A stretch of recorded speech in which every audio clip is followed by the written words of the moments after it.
Selamat siang teman-teman. Waalaikumsalam.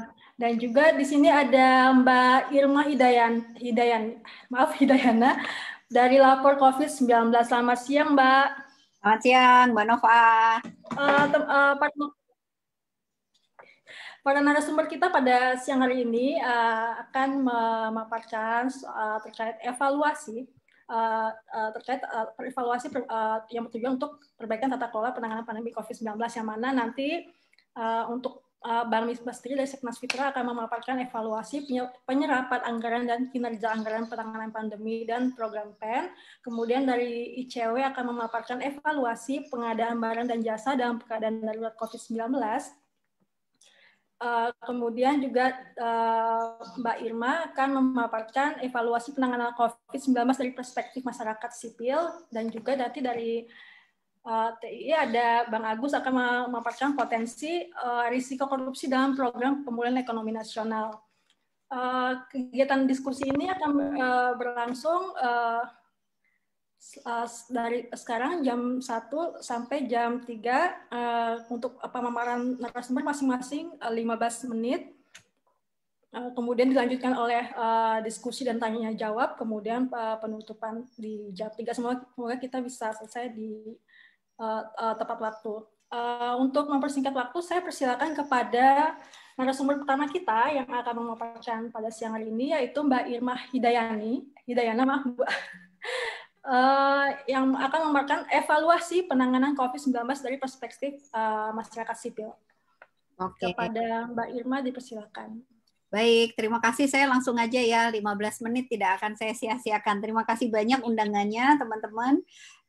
Mohon maaf, ini highlight-nya vaksin untuk seluruh warga Indonesia. Rasanya ini yang paling tepat untuk momen-momen saat ini, di saat pemerintah sedang siap-siap meluncurkan program vaksinasi mandiri yang menjadi gong ya, hampir 1 tahun pengendalian pandemi, tetapi kemudian penyediaan kita masih di antara banyak masalah sebelumnya, sekarang kita ditambahin masalah untuk masuknya vaksin mandiri yang dikelola oleh swasta, yang bisa memberikan peluang korupsi, peluang konflik kepentingan, komersialisasi vaksin, dan lain sebagainya. Saya masuk secara cepat. Ini adalah data kita, rasanya saya tidak perlu go through data ini.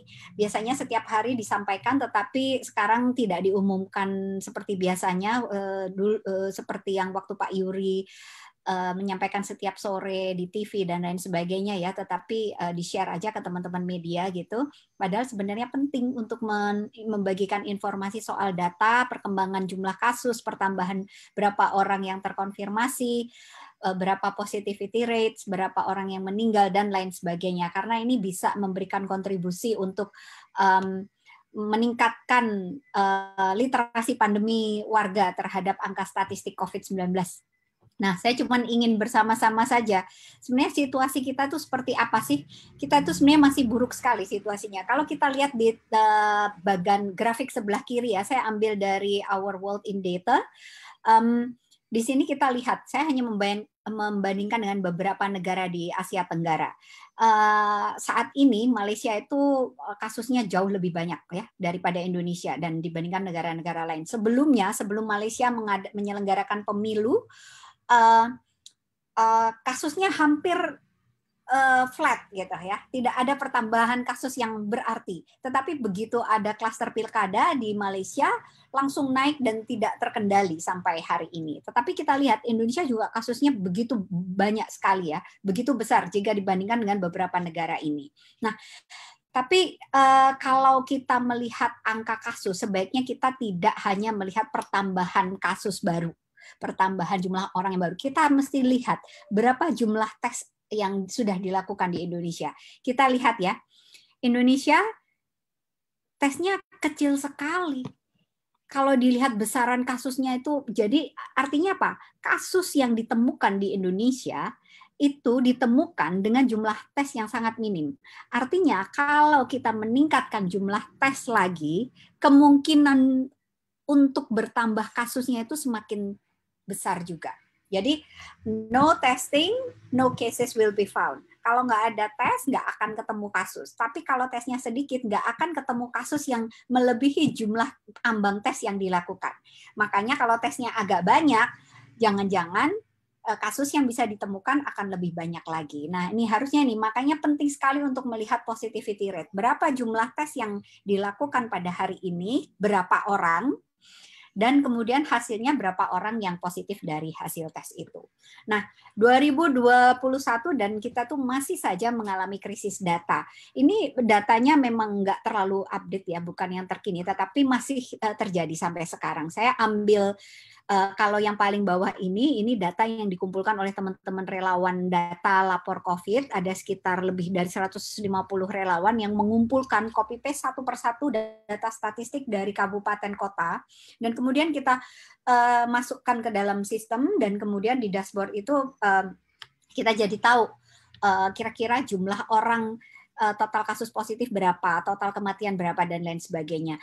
Kami itu masih melihat total kematiannya jauh lebih tinggi ya daripada yang dilaporkan oleh pemerintah. Pemerintah kemarin itu 33.000 ya total kematian pemerintah. Kalau kami ini angkanya double, bahkan dimungkinkan ini lebih.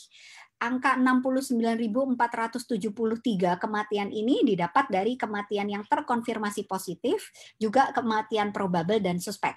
Kenapa demikian? Karena kami mengacu pada ketentuan rekomendasi pencatatan kematian dari WHO untuk kepentingan epidemiological surveillance, bahwa kita harus mencatat semua kematian karena COVID-19.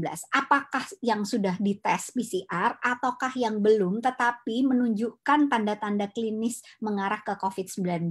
Nah, ini yang perlu diketahui, karena kalau kita tidak mencatat, artinya kita ini kan jumlah tesnya tadi di grafik sebelumnya kan memberikan ilustrasi bahwa jumlah tes kita itu masih sangat rendah, belum bisa memenuhi standar WHO di sebagian besar wilayah yang ada di Indonesia. Nah, jadi alangkah baiknya kalau kita tuh legowo aja, ya udah berarti yang suspek atau probable itu dimasukkan, dicatat. Dan yang paling penting lagi, ketentuan untuk mencatat probable case yang meninggal untuk kepentingan public health surveillance ini sudah jelas-jelas diatur dalam PMK atau Pedoman Pengendalian COVID-19 dari Kemenkes revisi kelima. Sudah ada pedomannya, tetapi kami sama sekali belum melihat datanya dipublikasikan sehingga publik bisa melihat itu. Jadi krisis data, mungkin teman-teman kemarin juga mendengar ya perbedaan data antara pemerintah pusat, kemudian Pemprov Jateng. Terus kalau kita lihat dari kabupaten kotanya juga akan beda-beda lagi. Nah, ini kayaknya halo, sudah 2021 nih. Ini kita sudah banyak banget data scientist, kita banyak banget volunteer relawan data yang rasanya bisa diajak dilibatkan untuk mewujudkan integrasi data yang bisa dipertanggungjawabkan. Nah, ini catatan ini saya kira cukup penting sekali, sudah satu tahun. Tapi nggak selesai-selesai soal krisis data. Soal tenaga kesehatan yang meninggal, kami di Lapor COVID bekerja sama dengan organisasi profesi kesehatan lainnya, ada ID, PPNI, IBI, dan lain sebagainya ya. Per 9 Februari, kita itu mencatat lebih dari 712 tenaga kesehatan yang sudah meninggal akibat terpapar COVID. Itu pun, pemerintah meskipun sudah memberikan, Presiden sudah menjanjikan memberikan hak insentif dan santunan kepada para tenaga kesehatan sebagai frontliner, ada di garda depan perawatan pasien COVID-19, apalagi pada saat kasus-kasus menanjak seperti sekarang ini ya. Nah, tetapi realisasinya justru cukup memprihatinkan ya. Ada beberapa ketidakadilan di sana. Jadi cakupan kebijakan hanya terbatas pada mereka yang bertugas di ruang-ruang tertentu yang memang secara khusus menangani COVID. Padahal semua tenaga kesehatan yang ada di layanan kesehatan, apakah primer di puskesmas, kemudian klinik pribadi, dan lain sebagainya, juga di rumah sakit umum pusat maupun daerah, yang bukan di ruang COVID, mereka memiliki potensi resiko infeksi yang sama besarnya juga, atau mungkin selisih sedikit. Tetapi kan sekarang nih akibat membludaknya kasus, banyak orang yang datang, misalnya suspek atau probable, mereka sudah positif menunggu hasil tes, jadi bisa saja mereka menginfeksi. Karena kami juga menerima laporan dari tenaga kesehatan yang sudah kami kumpulkan, ada sekitar lebih dari 3.000 laporan yang menunjukkan bahwa banyak tenaga kesehatan yang tidak bekerja di ruang pelayanan khusus COVID, tetapi mereka terinfeksi juga, tapi tidak mendapatkan insentif. Nah, ini kan ada ketidakadilan sosial bagi tenaga kesehatan. Nah, saya kira persoalan tes tadi sudah saya singgung. Rumah sakit yang penuh Desember, Januari, awal Februari ini kami mendapatkan data bahwa rumah sakit sudah luar biasa penuh. Sulit sekali untuk merujuk pasien ke ICU, bahkan beberapa pasien juga meninggal dalam perjalanan mencari rumah sakit karena sudah ditolak dari satu rumah sakit ke rumah sakit. Kami melihat antrian di IGD terutama di daerah Jabodetabek dan di Jawa Timur ya, terutama di Surabaya juga cukup banyak. Belum lagi urusan soal bansos yang dikorupsi, kasus bansos dan lain sebagainya. Nah, yang paling ini sungguh merupakan apa ya, catatan yang misalnya persoalan data itu hadir dari awal, data tidak transparan, tidak merefleksikan apa yang terjadi di masyarakat. Tetapi masalah data ini pun tidak selesai juga hingga kita itu ketimpa masalah-masalah lain yang terkait dengan penanganan pandemi. Jadi kita tumpuk, semakin lama pemerintah tidak bisa mengendalikan pandemi dengan baik, semakin banyak rasanya ya, kalau melihat trennya seperti ini, rasanya akan semakin banyak masalah yang kita dapatkan lagi. Oke, sekarang saya ingin masuk soal vaksinasi. Ini data dari Our World in Data juga. Kita lihat bagaimana pelaksanaan vaksinasi COVID-19 di negara-negara lain. Dan Indonesia adalah negara termasuk negara yang paling rendah kedua ya dalam pelaksanaan vaksinasi. Nah, ini kita semua juga tahu ya soal buruknya transparansi, banyaknya kendala data, registrasi sign up vaksinasi bagi tenaga kesehatan. Kemudian sampai sekarang rasanya kita baru sekitar 1.500.000 tenaga kesehatan yang divaksinasi. Padahal targetnya sebelum akhir bulan ini tenaga kesehatan itu sudah selesai ya divaksinasi sehingga paralel menuju ke prioritas berikutnya. Nah, ini kesalahan pemilihan Raffi Ahmad, kesalahan pemerintah, saya kira kenapa kok dia yang ditunjuk, karena dia kan selebriti ya, nggak salah kalau dia memang kerjaannya party-party, harusnya memilih role model yang baik gitu, yang menunjukkan perilaku yang selama ini memberikan contoh perilaku 3M dan lain sebagainya. Jadi jangan disalahkan, jangan ditumpahkan kesalahan ke Raffi Ahmad saja, tetapi pemerintah harus evaluasi diri sendiri, refleksi, tidak lagi mengulangi kesalahan yang sama menggunakan selebriti atau influencer untuk membantu mendengungkan atau untuk membantu mengkomunikasikan program pemerintah. Nah, untuk ini kami punya catatan sedikit. Kami pernah melakukan beberapa survei dan studi ya tentang persepsi risiko, juga studi tentang vaksinasi, dan hasilnya masyarakat itu dari 4 atau 5 survei yang kami lakukan secara konsisten menunjukkan bahwa masyarakat itu jauh lebih percaya kepada pakar, jauh lebih percaya kepada pakar kesehatan masyarakat, dan juga kepada pemerintah serta tokoh agama ketimbang kepada selebriti. Jadi kalau mencari informasi, masyarakat kita itu sudah pinter mencari informasi yang tepat gitu ya, sumbernya bisa dipertanggungjawabkan. Nah, vaksin mandiri ini menyalahi prinsip kesetaraan dan keadilan. Ini perlu saya suarakan karena pemerintah sudah menunjukkan langkah-langkah yang nyata seperti revisi Perpres 99 ya, yang diganti dengan Perpres 14 2021, di mana di dalamnya sudah menyampaikan bahwa peluang pelaksanaan vaksinasi, pengadaan dan pelaksanaan itu dilakukan oleh BUMN, dan Menteri Kesehatan bisa menunjuk badan usaha, penunjukan bisa menunjuk badan usaha untuk melakukan vaksinasi. Kenapa sih kok vaksinasi harus sampai diikut? Kenapa kok swasta harus diikut campurkan dalam pelaksanaan vaksinasi? Sebagai praktisi kesehatan masyarakat, saya ingin share sedikit. Di situasi normal, bukan situasi gawat darurat, di negara-negara lain di seluruh dunia, studi itu sudah menunjukkan pelaksanaan vaksinasi yang dilakukan oleh swasta itu cakupannya sangat minim. Di negara-negara Afrika ada laporan dari World Bank, laporannya sudah lama sebenarnya 2009 kalau nggak salah, tapi masih dijadikan rujukan oleh beberapa dokumen-dokumen WHO.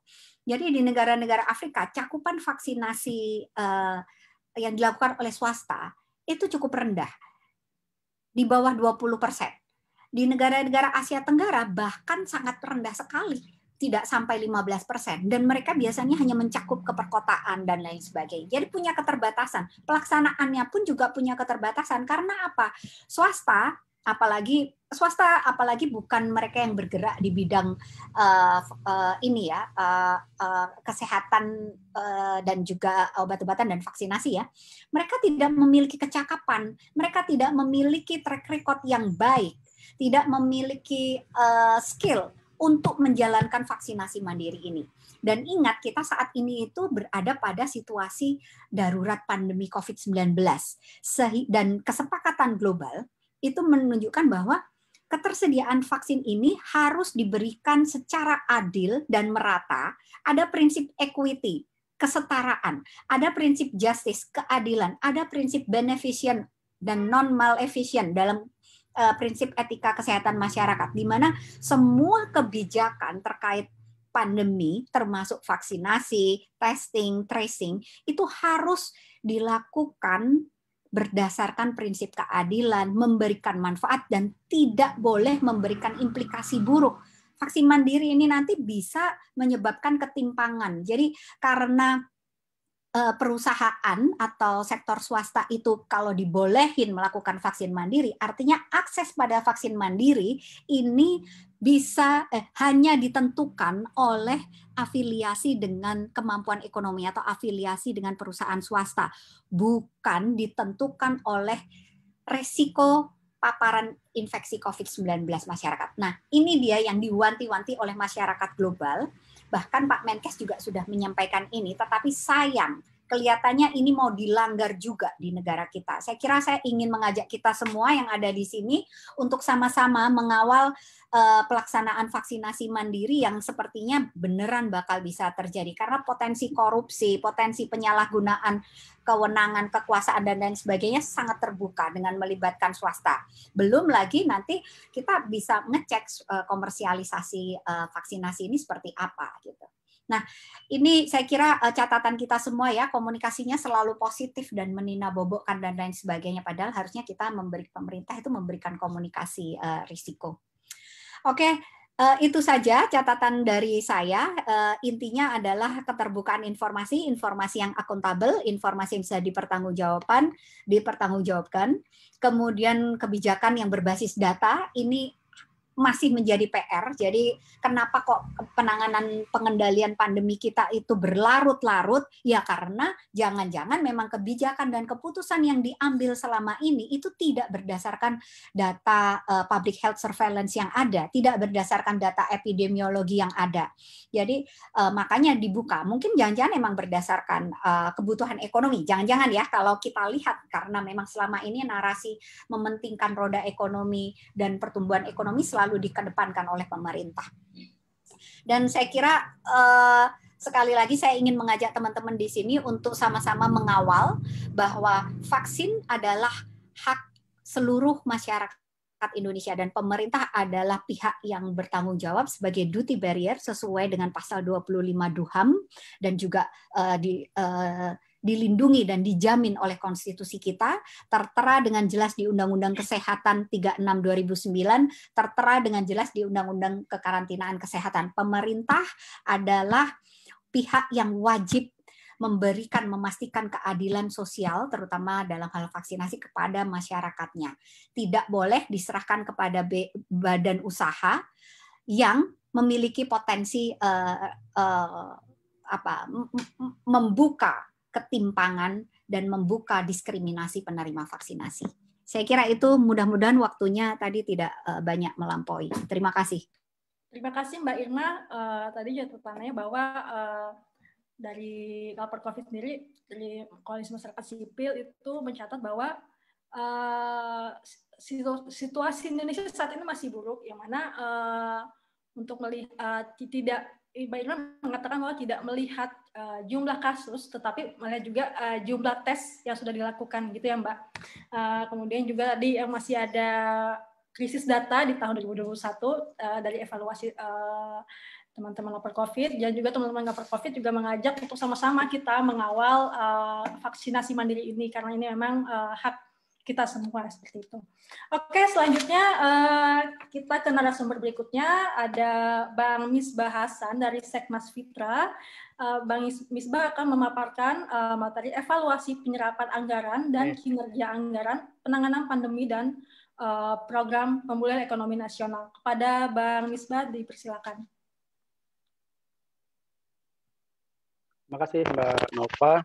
Assalamualaikum warahmatullahi wabarakatuh. Selamat siang, salam sejahtera bagi kita semuanya. Tadi menarik sekali ya apa yang sudah disampaikan oleh Mbak dari lapor COVID, Mbak Irma. Dan saya sepakat ya apa yang sudah disampaikan oleh Mbak Irma tadi, tapi saya ingin mencoba melengkapi apa yang tadi disampaikan oleh Mbak Irma terkait dengan perspektif anggaran ya, perspektif anggarannya.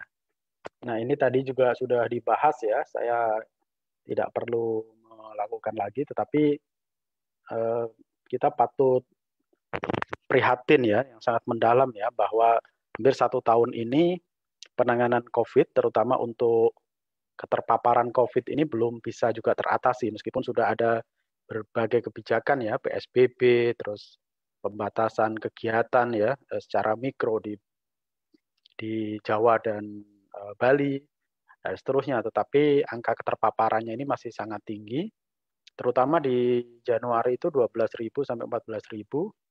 Apalagi kalau tadi yang dilakukan oleh pemerintah itu masih sangat sedikit ya untuk tes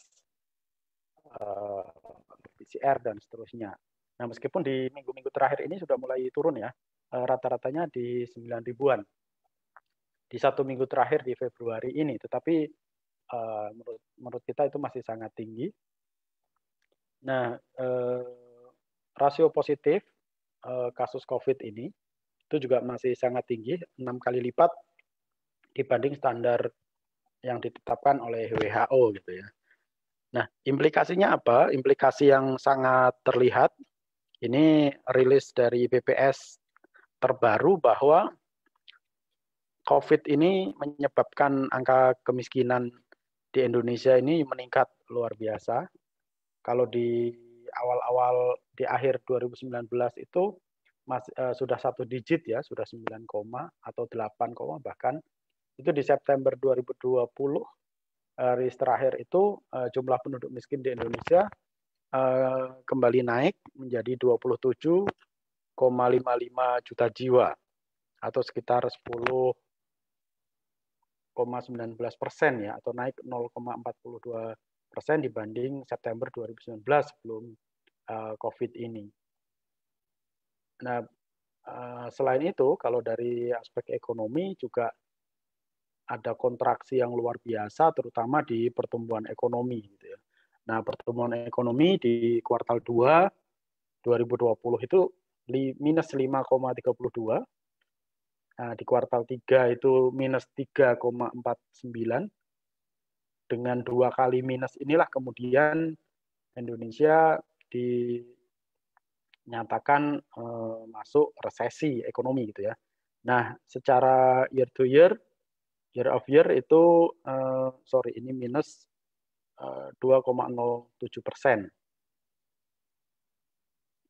di 2020. Nah, kontraksi pertumbuhan ekonomi yang luar biasa ini menyebabkan juga jumlah pengangguran yang meningkat cukup tajam ya, karena banyak pabrik-pabrik, banyak sektor-sektor perhotelan, terus rumah makan dan seterusnya yang juga terkena imbas ya dari resesi ekonomi ini. Masyarakat kelas menengah menahan belanjanya untuk di kuartal-kuartal 3 dan 4 2020. Semoga di 2021 ini kalau penanganan COVID, terutama vaksinasinya ini masih menjadi perdebatan yang tidak segera dituntaskan, itu khawatirnya justru akan mempengaruhi pertumbuhan ekonomi atau faktor-faktor ekonomi, terutama kemiskinan dan tingkat pengangguran. Meskipun di 2020 kemarin, di APBN 2021 ya ditetapkan pertumbuhan ekonomi ditargetkan 5%, tetapi menurut saya itu prediksi yang cukup atau terlalu optimis ya, terlalu ambisius, melihat fakta-fakta bahwa sampai saat ini itu masih minus pertumbuhannya. Di tahun-tahun sebelumnya ketika tidak ada pandemi aja pertumbuhan normalnya hanya 5% gitu ya. Nah, ini berangkatnya mulai dari minus gitu. Jadi menurut saya itu prediksi yang terlalu optimis. Nah, dari sisi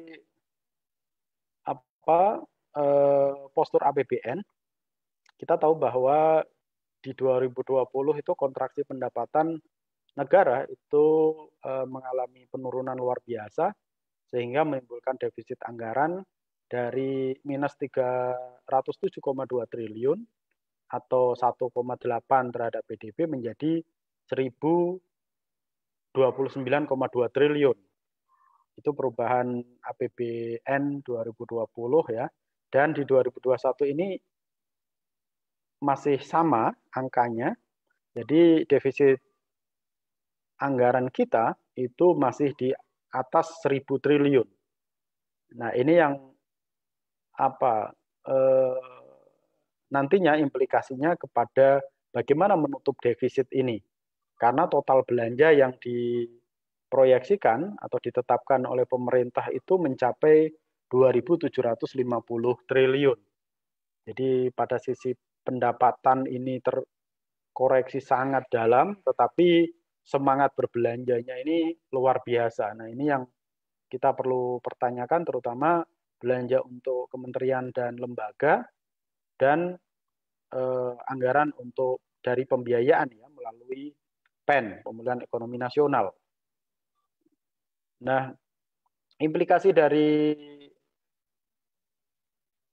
defisit anggaran tadi, postur utang kita atau posisi utang negara kita semakin besar di 2020 terakhir, itu ya realisasi terakhir total utang kita itu sudah 6.074,5 triliun atau 38,68% dari PDB. Jadi ini sudah naik luar biasa ya. Memang di Undang-Undang 17 2003 tentang keuangan negara batas posisi utang terhadap PDB itu sekitar 60%. Tetapi ini sudah di dalam jangka panjang sebenarnya kita punya beban yang luar biasa, terutama untuk membayar pokok utang dan bunga utang. Nah, dengan postur posisi utang semacam ini, berapa sih bunga utang kita gitu ya yang setiap tahun harus kita bayarkan. Jadi kalau di 2020 itu sekitar 338,7 triliun.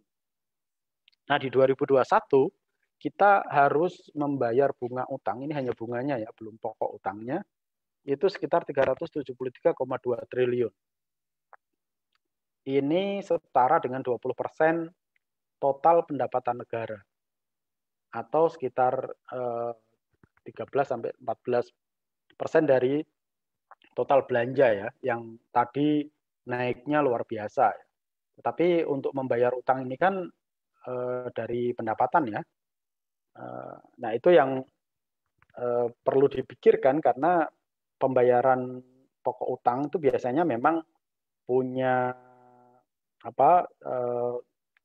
tenggat waktu karena harus bayar mungkin 15 tahun kemudian gitu ya jatuh temponya, tetapi pokok bunga utang ini harus dibayar setiap tahun. Nah, ini sudah melebihi anggaran kesehatan sebenarnya dari totalnya. Nah, gimana dengan PEN sendiri, anggaran PEN? Kita tahu bahwa di 2020 itu anggaran untuk pemulihan ekonomi nasional itu ditetapkan 401,5 triliun gitu ya, sekitar 400-an triliun. Tapi kemudian ujung-ujungnya naik sampai 695,2 triliun. Nah, demikian juga di 2021. 2021 ini baru 2 bulan berjalan, ini angka anggaran untuk PEN ini naik luar biasa. Bahkan sudah hampir sama dengan di 2020. Yang semula 403,9, kemudian naik lagi menjadi 553,1 triliun. Nah, sekarang sudah ditetapkan 688,3 triliun. Padahal kita belum pernah tahu ya seperti apa efektivitas penggunaan anggaran PEN ini di 2020. Tapi pemerintah dengan serta-merta dengan seenaknya menaikkan proyeksi anggaran PEN ini. Nah, kalau kita lihat, kalau selama ini jargon pemerintah ingin menyeimbangkan antara penanganan kesehatan dan penanganan ekonomi, kita perlu lihat komitmen anggarannya. Apakah benar itu diseimbangkan atau sebenarnya hanya jargon saja gitu ya. Nah, kita lihat bahwa anggaran untuk kesehatan itu hanya kalau di 2020 itu 4,1%, di 2021 naik 5,7%, tetapi anggaran untuk pemulihan ekonomi, untuk sektor ekonomi, itu sekitar 26,2%. Jadi memang pemerintah itu belum secara serius mengalokasikan anggarannya untuk penanganan COVID ini. Itu dianggap bukan persoalan kesehatan gitu ya, tetapi masih persoalan ekonomi yang dikedepankan gitu. Jadi pemikiran inilah yang menjadikan Indonesia tidak segera lepas dari COVID gitu ya, karena ya yang tangani faktor ekonominya, faktor kesehatannya ya seadanya saja. Gitu. Dari angka yang ada ini aja serapannya nanti kita lihat serapan kesehatannya. Jadi itu akan menunjukkan keseriusan itu. Dari angka tadi 4,1% atau 5,7% itu sebenarnya angkanya sekitar 169,7 triliun. Ini anggaran Kementerian Kesehatan ya. Dan itu sangat kecil yang digunakan untuk riset, untuk penelitian kesehatan. Jadi seakan-akan pemerintah hanya mengandalkan ya kayak vaksin misalnya, itu ya mengandalkan vaksin dari luar. Kita sendiri yang sebenarnya punya sumber daya luar biasa ya di bidang kesehatan untuk menemukan sendiri vaksin penanganan vaksin COVID ini, tapi itu juga support anggarannya masih sangat kecil. Di Badan Penelitian dan Pengembangan Kemenkes itu hanya 1% dari total belanja Kemenkes. 818,7 juta saja itu anggarannya. Nah, ini sangat memprihatinkan sebenarnya alokasi anggaran untuk riset bidang kesehatan ini masih sangat kecil. Nah, tadi bagaimana dengan serapan anggaran PEN ini? Di anggaran PEN itu terbagi menjadi 6 bidang gitu ya, kesehatan, perlindungan sosial, sektor KL, dan Pemda. Ini biasanya untuk utang Pemda, UMKM, pembiayaan korporasi, dan insentif usaha. Nah, ini di 2020 mengalami beberapa penyesuaian, ada yang naik, ada yang turun. Nah, serapan secara umum itu cukup bagus sebenarnya. Jadi serapannya 83,4% di akhir tahun. Jadi cukup tinggi dari aspek serapan, tetapi serapan itu banyak di akhir-akhir tahun. Jadi kayak kejar setoran gitu. Padahal pandemi ini kalau kita lihat mulai April sampai September itu serapannya masih sangat kecil gitu ya. Padahal di situlah sebenarnya kalau mau menangani COVID ini secara serius, terutama untuk bidang kesehatan ini harusnya dilakukan gitu ya. Di awal-awal tahun 2020 ini, di awal-awal COVID menyebar di Indonesia gitu ya. Nah, tetapi anggaran itu kemudian hanya digunakan di akhir-akhir tahun kayak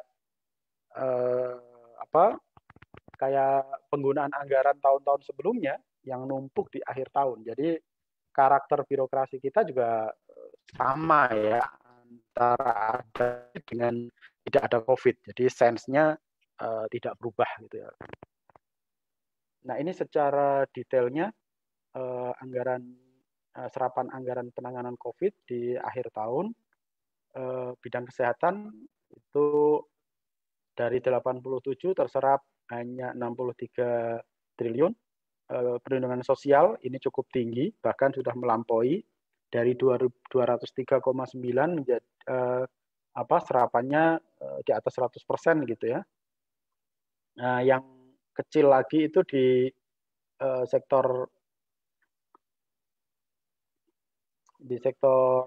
Pemda itu 106, hanya terserap 66, jadi sekitar 50%.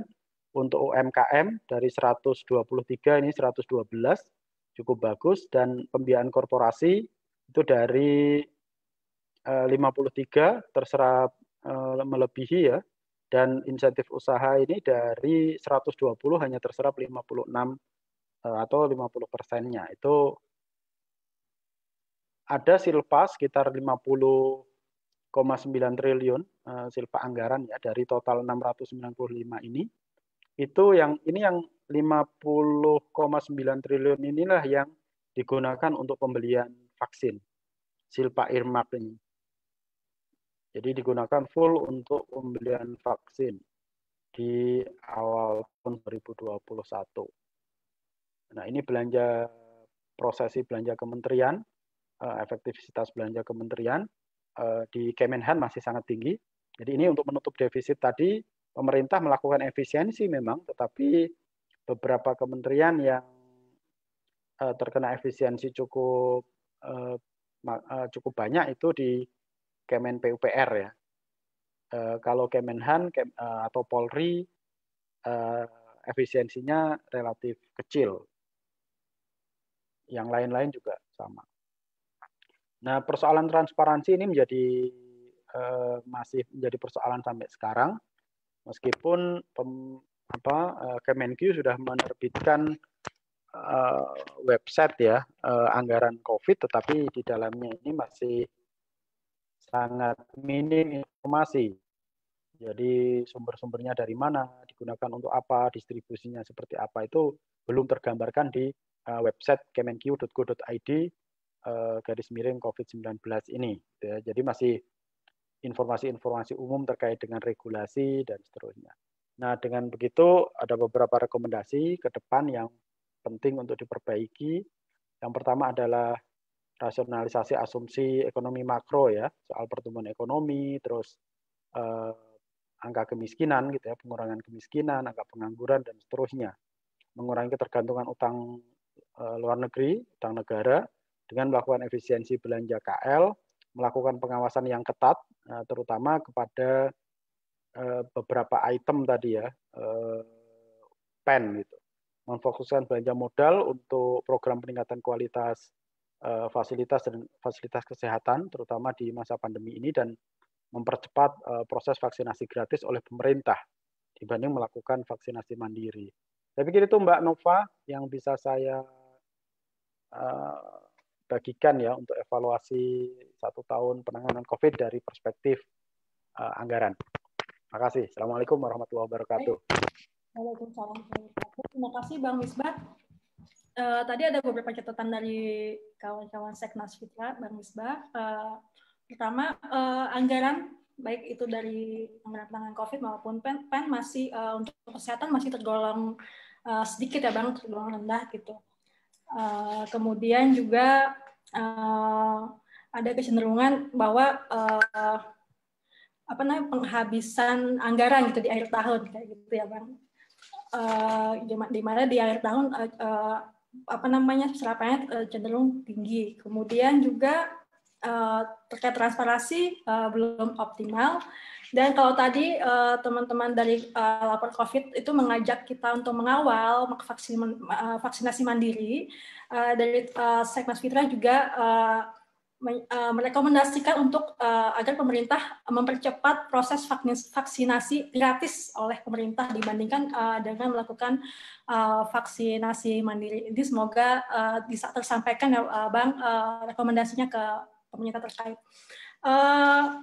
Baiklah rekan-rekan, selanjutnya kita akan ke materi selanjutnya, yaitu Bang Agus Harwono dari Transparansi Internasional Indonesia, yang akan memaparkan potensi risiko korupsi dalam program pemulihan ekonomi nasional.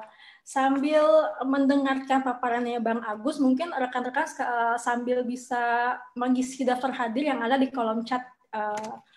Dan juga jika ada pertanyaan yang ingin ditanyakan kepada para narasumber, bisa dituliskan di dalam kolom chat juga. Baiklah, kepada Bang Agus, dipersilakan. Ya, terima kasih Nova. Assalamualaikum warahmatullahi wabarakatuh. Salam sejahtera buat kita semua. Oke. Baik, teman-teman. Selamat siang. Salam sejahtera buat kita semua. Kebetulan di sesi siang ini saya dapat soal risiko korupsi di program pemulihan ekonomi nasional. Nah, kalau tadi Mbak Irmas dan Mas Misbah, khususnya Mbak Irmas sudah menyampaikan banyak hal terkait soal kegagalan di dalam penanganan pandemi COVID-19, dan Mas Misbah juga tadi menyampaikan di soal serapan anggaran versus outcome gitu ya. Ternyata faktanya memang belum banyak gitu ya, kasusnya masih cukup banyak di Indonesia. Kalau kami melihat di sini berdasarkan catatannya IBC begitu, itu sejak Maret sampai dengan Juni itu ada sekitar 56 kebijakan yang diterbitkan oleh pemerintah. Tapi dari 56 kebijakan itu ternyata gitu ya, respon kebijakan pandemi yang terkait soal tata kelola dan anti korupsi itu tidak terlalu banyak, bahkan tidak ada gitu ya. Nah, sementara belajar dari pengalaman wabah sebelumnya, upaya pemulihan dilakukan oleh pemerintah itu justru malah terdistorsi dengan kasus korupsi. Kalau teman-teman ingat ketika kasus penanganan wabah flu burung dulu pernah terjadi gitu. Nah, kemudian seharusnya kan memang di dalam penanganan pandemi itu seharusnya juga didorong gitu ya untuk penguatan program anti korupsi dan meningkatkan tata kelola pemerintahan yang baik gitu. Tapi ternyata faktanya memang belum ada. Tadi temuan-temuan dari teman-teman lapor COVID bahwa di aspek transparansi data juga tidak terlalu banyak, dan kami sendiri sebenarnya di lapor COVID pernah mengajukan permintaan informasi ke Kementerian Kesehatan gitu, tapi memang faktanya memang tidak banyak data yang diperoleh gitu. Nah, upaya meminimalkan korupsi dalam satu pandemi memang seharusnya melibatkan lembaga-lembaga anti korupsi, gugus tugas nasional gitu ya. Itu harus melibatkan teman-teman di KPK dan seterusnya. Kemudian mengidentifikasi dan menilai risiko korupsi di masing-masing program penanganan pandemi, serta juga seharusnya juga mendorong transparansi dan partisipasi serta akuntabilitas dan integritas di masing-masing lembaga yang memang bertanggung jawab dalam penanganan pandemi gitu. Nah, kalau bisa dibilang di kondisi sekarang ini memang kita mengalami krisis kembar gitu ya di sektor kesehatan dan di sektor ekonomi. Tadi kita melihat bahwa Mbak Irma juga sampaikan bahwa kasus COVID itu makin membesar. Memang tren akhir-akhir ini memang mengalami penurunan, tapi lagi-lagi jumlah yang dites memang tidak terlalu banyak gitu ya. Nah, sementara untuk mengurangi laju persebaran dilakukanlah yang namanya PSBB atau PPKM gitu ya, dan di dalamnya tentu akan disupport dengan dukungan bantuan sosial dan seterusnya. Nah, di krisis kembar ini tentu juga akan berdampak pada pertumbuhan ekonomi serta tadi Mas Misbah juga sudah sampaikan gitu. Kemudian ada pemutusan hubungan kerja dan pengangguran dan tentu kemiskinan juga akan semakin meningkat. Nah, ini respon dari sisi anggaran tadi Mas Misbah juga sudah sampaikan lebih detail tadi. Alokasi anggaran kesehatan, pelindungan sosial, insentif dunia usaha, UMKM, kemudian pembiayaan korporasi dan sektor kementerian dan Pemda, dan ternyata memang serapannya juga tidak terlalu ya cukup bagus, tapi masih banyak silpa di sana, masih ada sisa yang bisa masih banyak sisa yang ada di sana. Nah, pelajaran dari krisis kesehatan sebelumnya sih memang kalau kita lihat begitu ya, justru malah ada jadi pemborosan uang publik dalam jumlah yang sangat besar gitu ya. Kemudian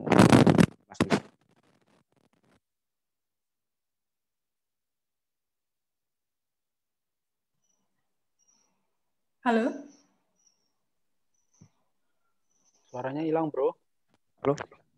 Oh, sorry. Halo? Sudah, Bang. Sudah ya. Oke.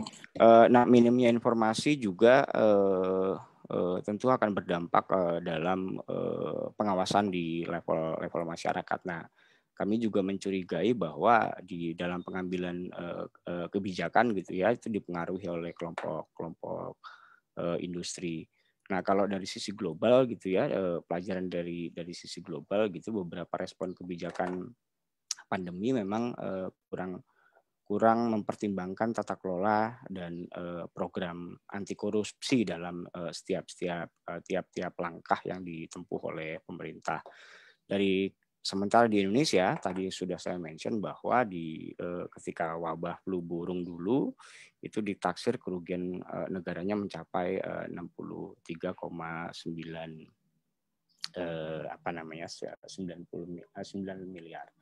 Nah, berdasarkan hasil pemetaan yang kami lakukan gitu, setidaknya di masing-masing program PEN itu ada risiko korupsi yang cukup besar. Di sektor kesehatan tentu terkait soal pengadaan barang dan jasa begitu ya, dan kajian kawan-kawan ICW dan TI juga sudah melakukan kajian juga sampai dengan dari September sampai dengan bulan November gitu, cukup banyak temuan-temuan yang bisa dijadikan sebagai pembelajaran dan juga untuk dijadikan rekomendasi kepada pemerintah. Paling besar memang masih selagi soal kesalahan dalam spesifikasi pengadaan. Mungkin nanti Mbak Tari akan sampaikan lebih detail di sana. Bahkan ada kasus gitu ya di Ngada gitu, di daerah Kabupaten Nageo, Nusa Tenggara Timur pada bulan November 2020. Saat ini Kajari penyidik Kajari telah meningkatkan kasus status pengusutan kasus korupsi pengadaan alat material kesehatan gitu. Jadi di dalam perencanaan itu di Dinas Kesehatan merencanakan APD berupa masker N95, tapi faktanya yang dibeli justru malah jenis K95. Sementara kalau di jaring pengaman sosial gitu ya, itu paling besar memang dipengaruhi soal data terpadu kesejahteraan sosial yang memang tidak terupdate, kemudian temuan-temuan kami di lapor COVID-19 gitu, itu masih banyak warga yang seharusnya menerima bantuan sosial tapi justru tidak mendapatkan bantuan sosial. Ada duplikasi data penerima bantuan sosial. Dia sudah menerima PKH tapi masih menerima juga soal BST atau BLT dan seterusnya. Nah, sementara kalau untuk di insentif usaha memang risiko korupsinya lebih kecil karena ini kan terkait soal pajak gitu ya, PPh dan seterusnya. Tapi yang cukup besar juga sebetulnya di sektor UMKM gitu. Nah, tadi pagi dari Kementerian Keuangan menyampaikan bahwa perencanaannya itu ada sekitar 28 juta pelaku usaha UMKM yang akan didistribusikan, namun sampai dengan akhir 2020 itu baru 12 juta pelaku usaha UMKM yang mendapatkan bantuan program BPUM. Tapi lagi-lagi di soal program bantuan BPUM misalnya kawan-kawan kami di Hapsari di Serdang gitu ya, itu cukup banyak warga dampingannya pelaku UMKM, jelas-jelas sebagai pelaku UMKM hingga saat ini belum mendapatkan bantuan program BPUM gitu. Dan lagi-lagi soal data penerima manfaat masih menjadi catatan yang cukup penting di sektor UMKM. Nah di aspek pembiayaan korporasi gitu, itu risiko yang paling besar itu memang justru malah dalam alokasi penganggaran yang berpotensi tidak digunakan untuk menyehatkan kondisi keuangan perusahaan. Kadangkala ada BUMN yang mendapatkan bantuan, tapi justru malah sebetulnya sebelum pandemi sekalipun BUMN tersebut memang sebetulnya sudah tidak sehat gitu ya.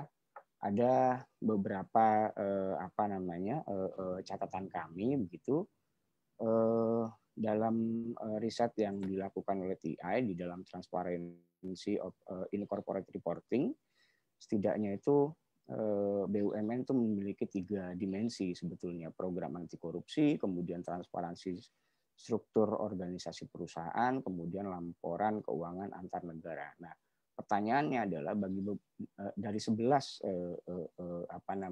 BUMN yang mendapat support itu apakah memiliki 3 hal yang tadi saya sampaikan, misalnya program anti korupsi, transparansi struktur organisasi perusahaan sampai dengan laporan perusahaan. Setidaknya seharusnya di BUMN yang memang menerima bantuan atau penyertaan modal gitu ya, itu harusnya menerapkan tata kelola praktik baik dalam pengawasan program anti korupsi. Kemudian juga perlu mendorong transparansi dan pelaporan publik sebagai bentuk pertanggungjawaban kepada pemangku kepentingan. Kemudian memastikan adanya kebijakan sumber daya manusia yang mendukung program anti korupsi. Kemudian mempunyai perencanaan program anti korupsi berdasarkan penilaian resiko. Kemudian menetapkan kebijakan rinci dan prosedur untuk menghadapi risiko korupsi yang utama. Kemudian mengelola hubungan dengan pihak ketiga dengan memastikan mereka melakukan program anti korupsi yang standar dan mengembangkan komunikasi serta pelatihan yang menamakan program anti korupsi. Nah, dari sekian banyak BUMN yang mendapatkan bantuan itu tidak ditemukan gitu ya, ada program-program yang memang program-program anti korupsi yang cukup kuat. Sementara kalau di sektor KL dan Pemda, tadi Mas Misbah juga sudah mention, sebetulnya serapannya sangat rendah. Nah, resiko korupsinya adalah terkait soal kapasitas dan akuntabilitas pemerintah daerah dalam merealisasikan pinjaman. Dan justru akan dikhawatirkan bahwa dana tersebut akan mengganggu dan berpotensi digunakan untuk kepentingan lainnya. Sekiranya ada ada 6 lah ya yang risiko korupsi yang cukup besar di dalam program pemulihan ekonomi nasional. Nah, kemudian dari 6 risiko korupsi tersebut kami merekomendasikan ada 4 ya. Ada 4 hal gitu. Yang pertama dari sisi manajemen, dimulai dari perencanaan hingga pelaksanaan yang pada umumnya menjadi tanggung jawab pemerintah baik pusat maupun pemerintah daerah. Penting juga untuk memastikan bahwa penerapan prinsip anti korupsi, misalnya sistem manajemen anti penyuapan yang tidak hanya diberlakukan di internal kementerian, tapi juga harus di BUMN dan mitra usaha penyedia barang lainnya. Kemudian juga memastikan bahwa aparat pengawas internal pemerintah juga menjalankan fungsi dan tugasnya untuk mendorong percepatan penanganan COVID. Kemudian di pengawalan dari sisi eksternal, KPK, BPKP, dan BPK juga perlu melakukan fungsi untuk melakukan koordinasi, monitoring, dan penindakan. Nah, kalau dari sisi masyarakat sebagai penerima manfaat tentu perlu melakukan pengawasan yang lebih optimal, memanfaatkan kanal-kanal aduan gitu, baik lapor COVID, lapor.go.id, kemudian jaga.id gitu ya. Kemudian masyarakat juga bisa bisa terdiri dari rumah tangga dan pelaku usaha, pengusaha, LSM dan media. Nah, saya kira ini yang bisa saya sampaikan. Terima kasih. Assalamualaikum warahmatullahi wabarakatuh. Baik, terima kasih Bang Agus. Tadi ada beberapa catatan ya bahwa risiko korupsi itu hampir di semua sektor ya, ada kesehatan, perinsos, dan perinsos juga memang kan baru-baru ini juga kita tahu bahwa telah terjadi korupsi juga oleh mantan Kemensosnya gitu. Kemudian juga di UMKM, pembiayaan korporasi, dan kementerian dan lembaga. Tadi juga ada temuan juga bahwa di sektor insentif usaha relatif kecil karena prosedur dan kriteria pemberian insentif yang relatif lebih jelas serta didukung oleh teknologi informasi. Semoga sektor yang lain mungkin dapat mengikuti ya dari insentif usaha ini supaya risiko korupsinya kecil juga. Baiklah, kita akan ke narasumber terakhir kita, yaitu Mbak Siti Juliantari atau Mbak Tari dari Indonesia Corruption Watch, yang akan memaparkan materi tentang evaluasi pengadaan barang dan jasa dalam keadaan darurat COVID-19. Kepada Mbak Tari, dipersilakan.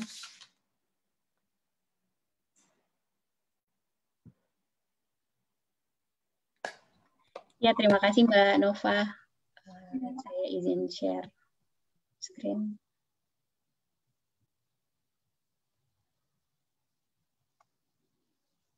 Sudah terlihat ya, teman-teman? Sudah dari. Oke, terima kasih. Ya, teman-teman, saya juga tidak akan berpanjang lebar, waktunya 15 menit. Jadi, saya akan menyampaikan catatan ICW atas pengadaan barang dan jasa terkait dengan penanganan COVID. Karena kita tahu, mulai dari tahun lalu berarti kan ini sebenarnya sudah 1 tahun ya penyelenggaraan pengadaan terkait dengan penanganan COVID. Nah, apakah ada perubahan atau tidak ada perubahan atau seperti apa? Nah, kita akan membahasnya lebih lanjut. Pertama, kalau kita ngomongin pengadaan penanganan COVID, yang perlu diketahui ada paling tidak 3 model atau 3 mekanisme pengadaan terkait penanganan COVID. Pertama, menggunakan pengadaan pada umumnya. Saya bilang di sini istilahnya pengadaan biasa ya. Ini mengacunya ke Perpres 16 2018 tentang pengadaan barang dan jasa pemerintah.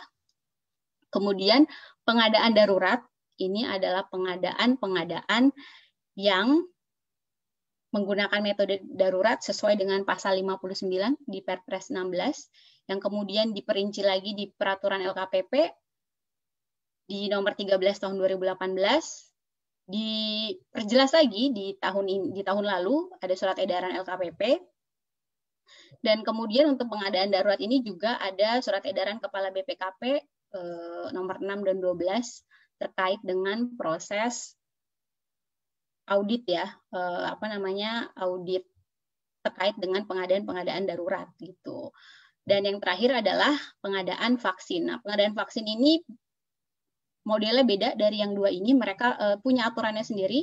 Tadi Mbak Irma sempat menyebutkan juga Perpres 99 yang kemudian dirubah dengan Perpres 14 2021. Kemudian ada juga pelengkapnya, ada peraturan Menteri Keuangan gitu. Nah, pengadaan vaksin ini kalau lihat dari perubahannya di 14, tadi Mbak Irma juga sempat sampaikan bahwa ada 3 jenis atau 3 metode bagaimana pengadaan vaksin, mulai dari penugasan badan usaha milik negara, penunjukan penyedia swasta, dan juga kerjasama dengan lembaga internasional. Nah, sebelumnya di aturan Perpres 99 mencantumkan bahwa penunjukan langsung ini mengacunya bisa ke Perpres 16 2018. Tapi di perubahan, semua proses pengadaan vaksin, basis aturannya itu tidak mengacu Perpres sama sekali, tapi tergantung dari peraturan Menteri Kesehatannya nanti. Nah, saya belum melihat gimana kelanjutan dari peraturan Menteri Kesehatannya yang spesifik membahas tentang pengadaan vaksin. Tapi dari 3 jenis ini yang perlu disoroti sebenarnya dan kecenderungan lebih rentan, bukan lebih rentan ya, tapi juga rentan, yaitu pengadaan darurat. Jadi pengadaan darurat ini pengadaan yang dilakukan dengan alasan bahwa barang atau jasa yang dibutuhkan itu adalah barang atau jasa yang harus segera, gitu ya. Kalau kita bandingin misalnya pembelian masker di awal-awal pandemi di bulan Maret, April, Mei, mungkin itu jadi pengadaan yang darurat karena harus segera ada, harus cepat karena semuanya membutuhkan, terutama tenaga kesehatan. Jadi penggunaan masker, APD itu menggunakan pengadaan darurat. Tapi kalau kita sekarang lihat di 2021, apakah kalau kita ngomongin pengadaan masker harus pakai pengadaan darurat? Jawabannya belum tentu. Karena tingkat kedaruratannya mungkin tidak seperti dulu. Sekarang udah banyak yang nyediain, banyak ada di pasaran, jadi bisa pakai pengadaan biasa. Nah, yang ditakutkan dari perbedaan model ini adalah kecenderungan bagaimana kemudian oknum-oknum ini menggunakan pola pengadaan darurat, padahal kedaruratannya itu tidak bisa dibuktikan, gitu ya. Kemudian ini dari dasar hukumnya, lalu berikutnya ini saya hanya gambaran aja umum kenapa beda pengadaan darurat dan pengadaan biasa dan kenapa jadi modus dipakai, karena di pengadaan darurat prosesnya jauh lebih cepat, jauh lebih ringkas, gitu ya. Kalau kita lihat di catatannya gimana sih pengadaan darurat? Di pengadaan darurat itu tidak mengharuskan adanya informasi rencana umum pengadaan atau RUP. Jadi teman-teman bisa cek di sirup, kalau pengadaannya darurat, ya nggak wajib masuk sana. Kemudian di pengadaan darurat, nggak perlu panitianya menyediakan harga perkiraan sendiri. Kalau di pengadaan barang kan dari pagu, kemudian panitianya harus buat nih harga perkiraan sendirinya berapa. Tapi kalau di pengadaan darurat, yang disampaikan adalah kewajaran harga barang. Dan kewajaran harga ini yang membentuk, yang menyusun adalah penyedia yang ditunjuk. Gitu ya. Apakah kemudian wajar atau enggaknya akan dicek nantinya oleh APIP atau BPKP di akhir. Ketika udah selesai, barangnya sudah ada, udah dikasih, mau pembayaran terakhir atau bahkan sudah lunas, itu baru tuh dicek sama APIP dan BPKP. Kalau ternyata harganya nggak wajar, misalnya harga masker harusnya 1 pieces 10.000 anggaplah. Tapi kemudian dia menawarkan 1 pieces masker dengan harga 50.000 dan ketika dicek dari kewajaran harganya tidak sesuai, nah berarti perusahaan penyedia yang sudah dibayar full ini harus balikin sebagian uang yang sudah ditransfer. Atau kalau seandainya model pembayarannya bertahap, yang sisanya harus sesuai dengan jumlah hasil audit APIP atau BPKP. Gitu ya. Nah ini juga menjadi masalah karena seringkali meskipun sudah ada fakta integritas antara panitianya dan juga penyedianya, pengembalian uang-uang ini tidak semudah itu. Gitu. Nggak mudah kemudian pemerintah kolek lagi uang yang udah ditransfer ke penyedia-penyedia yang mungkin setelah hasil APIP dan BPK kemahalan. Gitu. Dan juga yang paling penting mesti disoroti untuk pengadaan darurat adalah di pengadaan darurat ini tidak ada data yang terpublikasi atau tersedia untuk publik. Semua prosesnya sebagian besar menggunakan manual. Panitia pengadaannya diwajibkan untuk mencatatkan proses pengadaannya kalau sudah selesai pengadaan darurat. Itu ada ke sistemnya SPSE yang dibuat oleh LKPP. Tapi sayangnya, pertama sistemnya juga datanya belum dibuka ke masyarakat oleh LKPP. Yang kedua juga tingkat pelaporannya, pencatatan ke sistem ini di KLPD, Kementerian Lembaga Pemerintah Daerah ini juga masih rendah. Jadi kalau tahun lalu kita tanya ke LKPP, mungkin hanya sekitar 40% baru yang informasikan pengadaan daruratnya ke sistem ini. Gitu. Jadi itu juga masih jadi masalah. Nah, saya mau mulai catatannya tadi beberapa saya udah sampaikan sih. Paling nggak kalau yang disorotin di ICW itu paling nggak ada 9 hal ya. Yang pertama adalah terkait dengan mempublikasi kontrak pengadaan COVID-19. Sampai saat ini, walaupun sudah 1 tahun, tetap dokumen kontraknya tidak dapat dipublikasi. Belum bisa diakses sama masyarakat. ya. Jadi masyarakat nggak tahu seperti apa sih kontrak-kontrak yang dibuat selama proses pengadaan COVID-19. Sebenarnya ini nggak hanya di COVID-19, sebelum-sebelumnya pun tidak pernah dipublikasi gitu, dan dorongannya sudah dari 2 tahun lalu, 3 tahun lalu, dari sudah lama ya untuk membuka kontrak, tapi sampai saat ini bahkan khusus untuk COVID pun tidak dibuka gitu.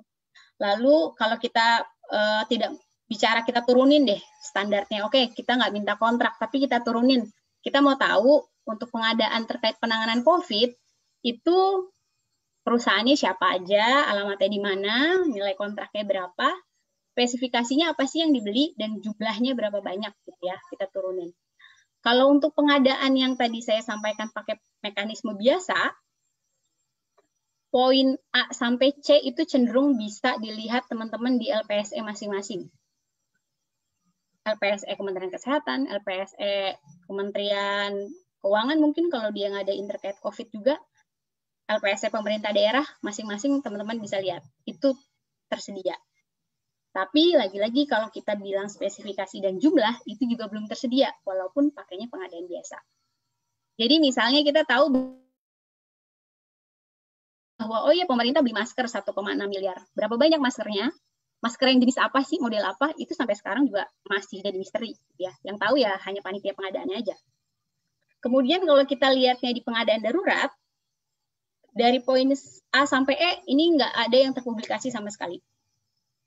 Di sistemnya SPSE-nya juga belum dibuka dan tingkat pelaporannya tadi juga saya sudah sampaikan ini juga masih rendah. Jadi ya nggak ada yang tahu. Dan sebenarnya untuk pengadaan darurat ini bukan hanya terkait COVID ya.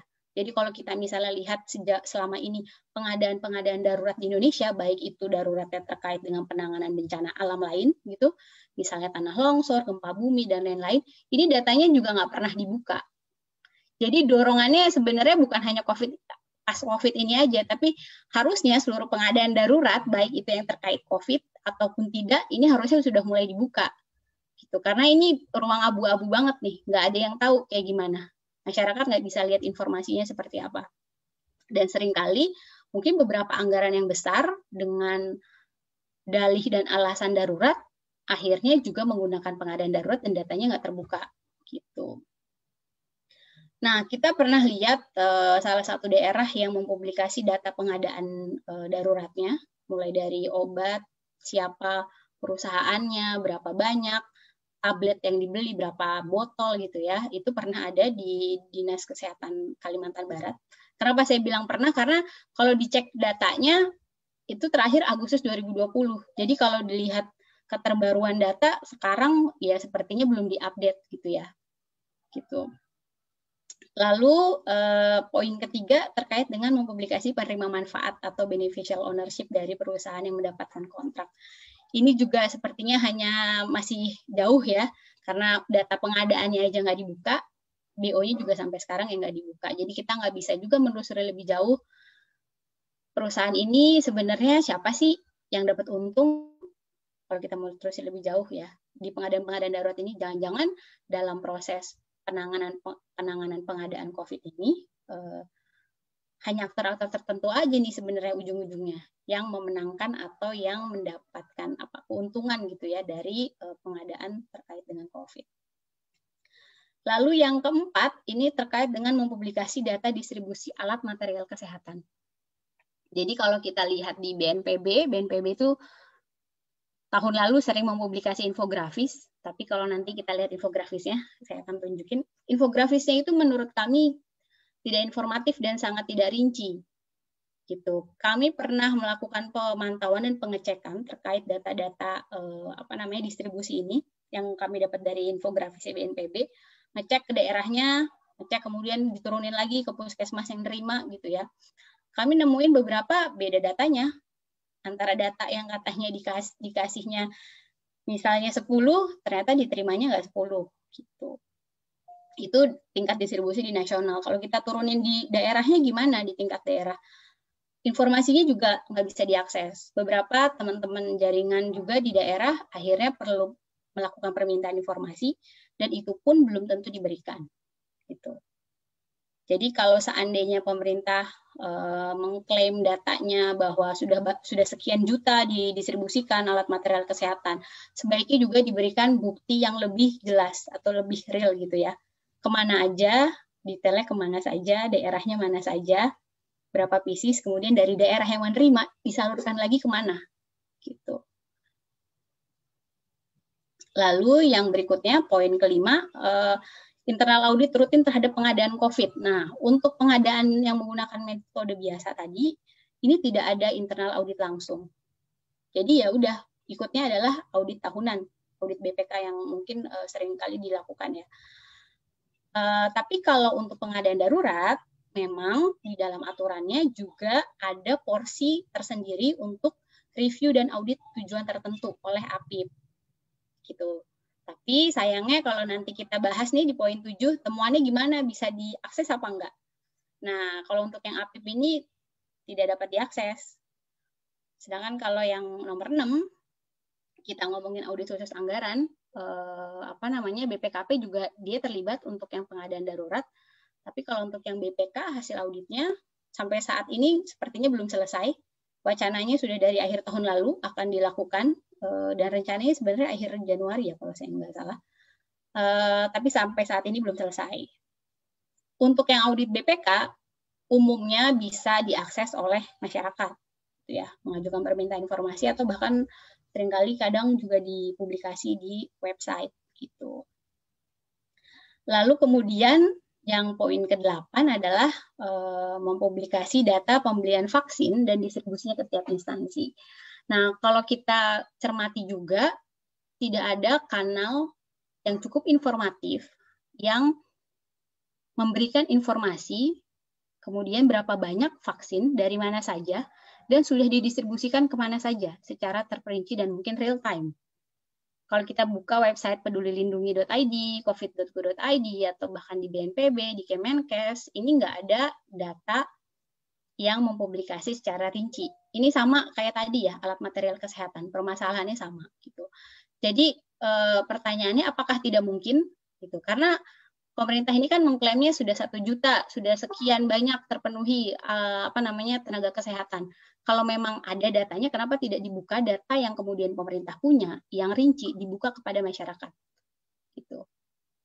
Lalu yang poin ke-9, ini juga sebenarnya tuntutan yang sudah diminta dari tahun lalu, dari awal ketika ada pandemi COVID, tapi sampai sekarang juga tidak dilakukan oleh pemerintah, terkait dengan kanal khusus atau tagging yang menyediakan informasi seluruh pengadaan terkait COVID. Jadi kalau sekarang teman-teman lihat di LPSE memang ada pengadaan terkait COVID, tapi basisnya pasti teman-teman akan mencarinya menggunakan kata kunci. Misalnya kita cari kata kuncinya COVID-19, atau mungkin APD, atau mungkin masker gitu ya. Tapi nggak ada yang kemudian satu kanal khusus atau mungkin di LPSE masing-masing yang ada langsung satu bagian yang mendeskripsikan bahwa ini adalah seluruh pengadaan di instansi ini yang terkait dengan COVID. Kenapa perlu? Kenapa kita perlu sendiri ketimbang menggunakan keywords? Karena kadang-kadang keywords ini kan hanya membaca judul pengadaannya atau ya titel pengadaan barang dan jasanya. Seringkali judul pengadaan itu tidak merepresentasikan langsung apa dari pengadaan barangnya sendiri. Contohnya, kami pernah lihat di salah satunya di sirup ya, kalau teman-teman lihat, judulnya pembelian barang habis pakai. Kalau kita hanya melihat judulnya, tentu kita akan beranggapan ya mungkin itu nggak terkait langsung dengan COVID. Tapi kalau kita klik informasi ini, dan itu kebetulan kami juga lagi random ya, acak, diklik, dilihat, ternyata di sirup itu ada bagian deskripsi. Dia nyebutin bahwa ini adalah pembelian barang habis pakai untuk penanganan COVID-19. Nah, kalau kita lihatnya di LPSE, itu deskripsinya nggak bakalan ada. Jadi kemungkinan tidak terpantau atau tidak terlihat oleh masyarakat sangat besar gitu ya. Makanya kemudian dari awal yang kita minta adalah sediakan kanal khusus yang ada taggingnya, atau bahkan kalaupun nggak ada tagging ya satu kanal khusus aja yang mencakup semua pengadaan terkait dengan COVID gitu. permintaan ini atau tuntutan ini sebenarnya bukan hal yang mengada-ada atau sulit gitu ya, karena kalau kita bandingin sama negara lain, ada kok yang bisa melakukan itu, bahkan bukan cuma hanya 1 atau 2 negara gitu. Kalau salah satunya misalnya ya kita anggap misalnya Ukraina, walaupun dari bentuk negaranya atau jumlah penduduknya jauh lebih sedikit dari Indonesia, tapi bagaimana cara mereka mengelola informasi tentang pengadaannya, kemudian mempublikasi bahkan kontraknya, sampai membuat kanal khusus yang real time bahwa pengadaannya itu di setiap instansi berapa banyak, anggaran yang sudah dipakai berapa banyak, menurut saya ini harusnya bisa jadi contoh baik gitu. Dan harusnya ya pemerintah Indonesia juga bisa melakukan itu. Apalagi kalau kita lihat COVID ini kan udah setahun gitu ya. Jadi kalau alasannya kemudian hanya sulit dilakukan atau bahkan ini kan darurat, ini kan harus cepat, kayaknya itu udah nggak jadi alasan yang bisa diterima. Karena kita sudah sudah ada di kondisi ini sudah hampir setahun, dan kalau nggak ada perubahan ya berarti memang tidak ada niatan untuk menjadi lebih baik gitu ya, atau transparan terhadap proses-proses pengadaan dalam penanganan COVID gitu. Nah, ini data yang tadi saya sampaikan. Jadi kalau kita lihat datanya pemerintah itu yang dipublikasi ya modelnya begini, infografis, yang BNPB juga kayak gini, infografis juga dengan tulisan-tulisan yang kecil, ngomongin vaksinasi juga ada datanya. Kalau pemerintah bilang ada datanya terpublikasi, ada datanya, tapi datanya seperti ini. Kalau kita tanya lagi datanya bermanfaat lebih lanjut nggak nih buat dilihat? Menurut saya sih enggak. Karena ini hanya data statis, mati yang nggak bisa kita telusuri lebih jauh. Kita nggak tahu misalnya total sasarannya vaksin, oh ya sebanyak ini. Vaksinasi ke-1 sudah sebanyak ini, di mana saja daerahnya. Rinciannya seperti apa gitu ya. Jadi data-data yang ditampilkan sangat kurang informatif menurut kami gitu. Mungkin itu dulu dari saya terkait dengan catatan atas penanganan pengadaan COVID-19. Terima kasih. Baik, terima kasih Mbak Tari. Tadi ada cukup banyak ya Mbak catatan ICW soal pengadaan penanganan COVID, yang mana kalau saya lihat sebagian besar itu cenderung data tidak terbuka gitu ya Mbak. Kemudian ada juga kalau saya tadi agak ini tertarik soal kedaruratan tidak bisa dibuktikan, yang mana kan di penanganan COVID ini lebih banyak pengadaan barang yang bersifat darurat gitu Mbak. Untuk melihat bahwa, untuk membedakan bahwa ini pengadaan barang yang memang dia darurat gitu, atau dia sebenarnya tidak darurat tapi didaruratkan, itu gimana Mbak cara ininya? Ya, sebenarnya ketika kita melihat bahwa misalnya satu instansi menggunakan mekanisme pengadaan darurat ya, mereka kan harus ada alasan kenapa pengadaan untuk misalnya tadi masker itu harus menggunakan pengadaan darurat. Itu kan harus jelas. Misalnya, oh ya karena kita harus butuhnya misalnya ketika awal-awal pandemi, ini harus dalam 2 minggu harus ada karena semua misalnya tenaga kesehatan itu membutuhkan, ini adalah barang yang esensial. Misalnya alasannya seperti itu gitu ya. Makanya kemudian menggunakan metode pengadaan darurat gitu. Nah, kalau sekarang pemerintah menggunakan metode yang sama, kita bisa challenge dengan alasan yang sama. Misalnya dia sekarang melakukan pengadaan masker dengan alasan ya ini harus segera, besok harus ada gitu. Karena semua nakes ini membutuhkan gitu ya. Kita bisa challenge balik, bener nggak alasannya? Karena kalau sekarang pemerintah buka e-katalog, itu udah banyak yang jual jual masker, nggak perlu pakai pengadaan darurat gitu ya. Jadi nah sayangnya data pengadaan darurat ini kan nggak dibuka nih, jadi kita nggak tahu mana aja sih yang pemerintah beli pakai metode darurat gitu. Jadi sulit juga untuk men-challenge-nya gitu ya, kecuali memang datanya dibuka gitu. Berarti itu challenge lagi ya Mbak, bahwa datanya masih tertutup gitu untuk ya pengadaan daruratnya. Baiklah rekan-rekan sekalian, tadi sudah kita sama-sama mendengarkan keempat narasumber kita memaparkan evaluasinya terkait penanganan COVID yang telah dilakukan oleh pemerintah kita selama kurang dari setahun ini. Mungkin ada pertanyaan atau komentar dari rekan-rekan sekalian terkait materi yang telah dipaparkan barusan. Bisa bertanya atau menanggapi, silakan melalui chat atau langsung berbicara. Bisa raise hand terlebih dahulu.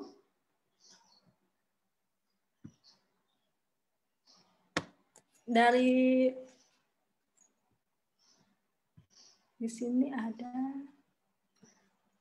atau mungkin juga teman-teman yang punya pengalaman soal penanganan COVID juga bisa sharing.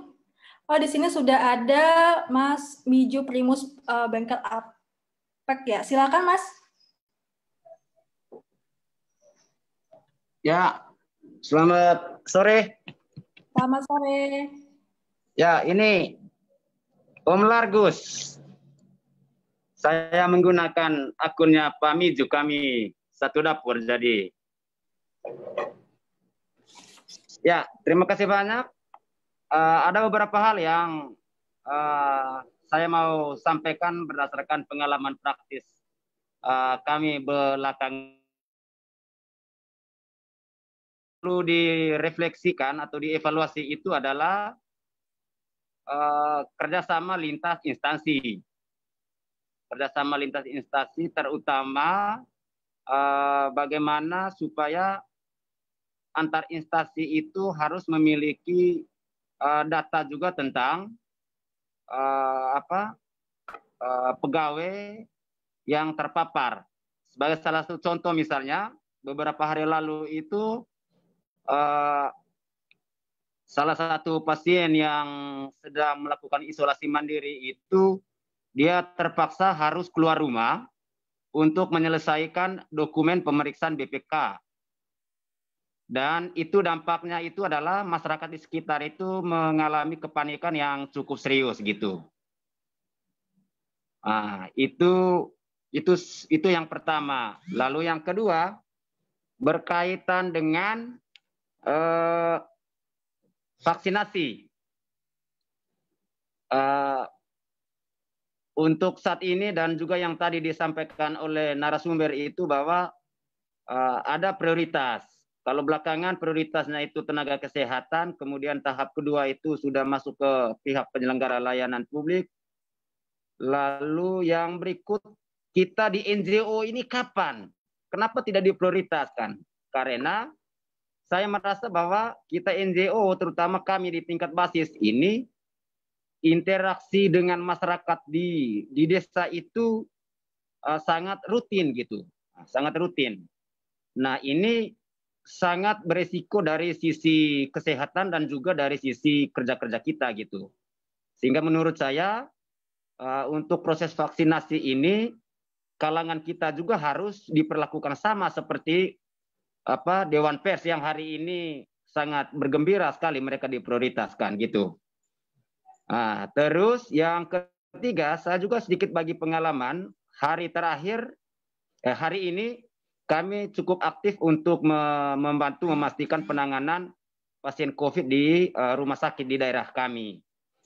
Salah satu yang mengkhawatirkan kami itu adalah tidak semua rumah sakit itu menangani pasien COVID itu sesuai standar gitu. Contoh, tadi itu kami ke rumah sakit. Nah, kami ke rumah sakit, lalu mereka mengizinkan pasien COVID ini yang di IGD itu untuk didampingi oleh keluarga. Yang notabene keluarga ini tidak punya APD yang memadai. Nah, ini menurut saya penting. Meskipun kecil informasinya, saya khawatir ada rumah sakit lain yang mengalami hal yang sama gitu. Kira-kira itu saja dari saya, mungkin bisa ditambahkan oleh itu saja dari kami Bengkel Apek informasinya. Mohon maaf, informasinya sedikit saja. Baik, Pak Markus, maaf, benar ya namanya Pak Markus? Takut saya salah. Tadi ada sharing juga dari Pak Markus ya, ada 3.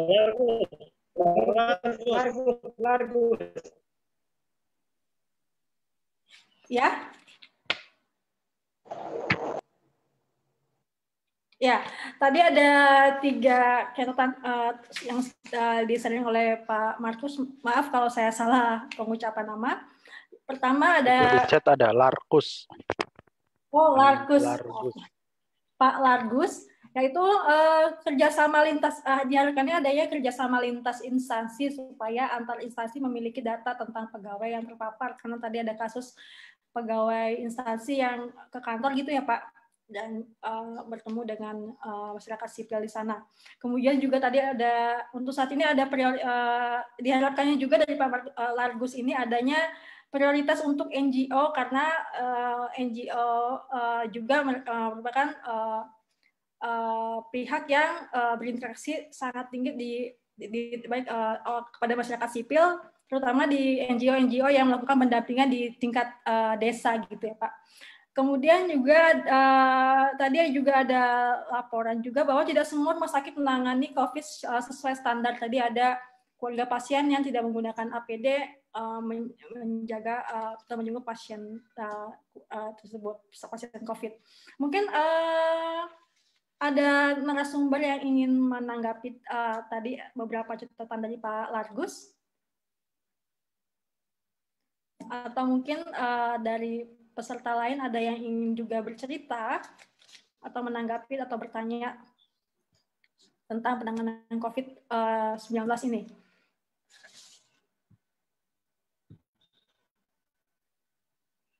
Bagaimana? Mungkin Mbak Irma kali yang pas. Oke, boleh saya bisa menanggapi dulu. Memang ya, terima kasih banyak. Memang terima kasih banyak ini Pak, masukan banget ya. Kita juga jadi gini, makanya kita tuh perlu mengawal proses vaksinasi ini ya, vaksinasi sebagai ya salah satu ya, sambil kita tetap juga mengawal pemerintah melakukan surveillance epidemiologi lainnya, misalnya seperti testing, tracing dan lain sebagainya ini ya. Tapi yang saya sampaikan tadi, masalah public health surveillance lainnya aja belum kunjung selesai juga. Sekarang sudah ada masalah baru lagi dengan vaksinasi. Vaksinasi itu masalahnya bermacam-macam, mulai dari data dan prioritas yang sebenarnya, yang sebenarnya sudah ditetapkan dalam PMK vaksinasi, tetapi sepertinya kita kemarin melihat ya, pada saat vaksinasi kepada nakes yang dilakukan di Jakarta, itu ada beberapa wartawan yang juga divaksin. Nah, ini kan artinya menyalahi prioritas yang sudah ditentukan dan sudah dibuat dan sudah dijadwalkan, sudah direncanakan sendiri oleh pemerintah gitu. Padahal satu vaksinasi saja itu kan sangat bermanfaat dan sangat berarti buat seluruh rakyat Indonesia. Kita ini orang yang terinfeksi banyak. Data-data modeling yang dilakukan oleh beberapa ilmuwan, baik teman-teman epidemiolog yang ada di Indonesia maupun di luar Indonesia, itu menunjukkan bahwa kemungkinan tingkat infeksi yang ada di Indonesia ini bisa mencapai 7 kali lipat dari data yang biasanya setiap hari di-share oleh pemerintah gitu. Artinya apa? Jangan sampai pemberian vaksinasi ini salah sasaran dan sembarangan, sudah ditetapkan tetapi diselewengkan gitu ya. Misalnya diserobot oleh beberapa oknum teman-teman wartawan yang mungkin ngerasa, oh saya harus menyelamatkan diri saya gitu. Padahal masih banyak tenaga kesehatan yang justru menjadi prioritas, yang rentan terinfeksi, yang harusnya mereka didulukan, bukan dia gitu. Jangan-jangan pemerintah ini juga asal mencapai target angka. Hari ini harus bisa mencapai angka 1 juta orang harus divaksin. 100.000 orang harus divaksin gitu misalnya di daerah tertentu gitu. Jangan-jangan targetnya tuh angka, bukan menentukan prioritas siapa yang divaksin. Nah, ini akibatnya apa? Termasuk masuknya vaksinasi mandiri. Ini jadi kelompok swasta atau mereka yang bekerja dan terafiliasi, bahkan keluarga pengusaha kaya, ini jadi bisa mengakses vaksinasi padahal mereka tingkat kerentanannya mungkin lebih rendah dibandingkan kelompok lain. Misalnya, teman-teman yang ada di masyarakat sipil yang selalu mendampingi masyarakat adat misalnya, selalu mendampingi teman-teman jaringan TII misalnya, yang selalu mendampingi teman-teman akar rumput untuk memantau korupsi di daerah level kabupaten kota misalnya, yang mendampingi masyarakat sipil lainnya, itu juga mereka punya kerentanan yang sama. Kalau teman-teman dari media juga menyatakan, loh kita ini kan menyampaikan tugas, kita sering ketemu narasumber dan lain sebagainya, sama. Teman-teman yang di masyarakat sipil yang mendampingi kelompok-kelompok difabel misalnya, kelompok disabilitas, kelompok rentan lainnya, kaum yang termarginalisasikan misalnya yang ada pada perkampungan padat dan lain sebagainya, mereka jelas-jelas setiap hari harus keluar mencari nafkah dan lain sebagainya. Justru ini sepertinya kita nggak tahu kapan mereka itu diprioritaskan. Sementara yang kaya, ya terutama ini aliansi yang teraliansi dengan pengusaha dan sektor swasta yang sedang mendorong pemerintah juga melakukan vaksinasi mandiri, mereka ini kemana-mana jelas-jelas naik mobil pribadi. Mereka kemana-mana terjamin lah, charter pesawat juga bisa, saya kira ya. Sehingga apa kemudian yang bisa mendorong urgensitas mereka, urgensi mereka untuk didahulukan. Jadi saya nggak menjawab pertanyaannya, tetapi justru ingin mengembalikan kepada kita semua bahwa itu adalah bagian dari masalah yang lagi-lagi kita semua yang ada di sini itu harus merespon gitu, memperjuangkan. Ini hak untuk dapat hidup sehat aja harus diperjuangkannya tuh sulit banget. Jadi memang pemihakan kepada sektor ekonomi ini sudah terlalu berlebihan. Saya kira tadi Mas Misbah, kemudian Mas Agus dan juga Mbak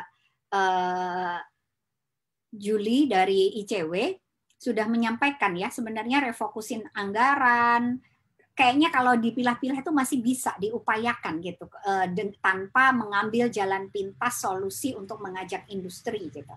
Dan jadi pemihakannya harusnya berdasarkan keadilan, siapa yang paling rentan itulah yang diprioritaskan untuk mendapatkan vaksin duluan, bukan berdasarkan siapa yang punya uang yang banyak, siapa yang lebih kaya dan bisa membeli vaksin itu yang bisa mendapatkan vaksin. Baik, terima kasih Mbak Irma.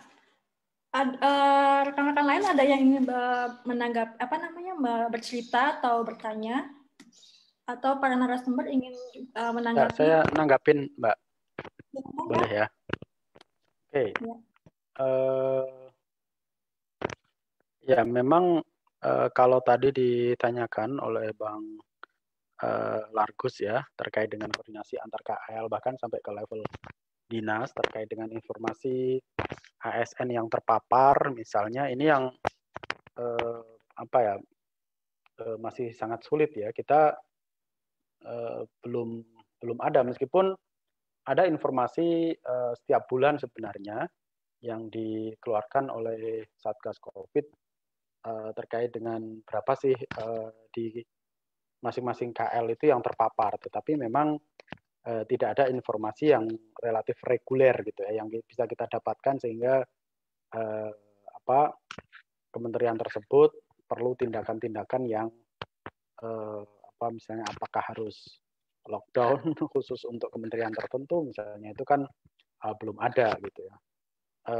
Di kementerian tetap banyak yang tetap buka setiap hari meskipun ada pengurangan jumlah ASN yang masuk setahu saya, dan juga diterapkan rapid test ya ketika memasuki kantor-kantor kementerian. Itu yang dilakukan, tetapi memang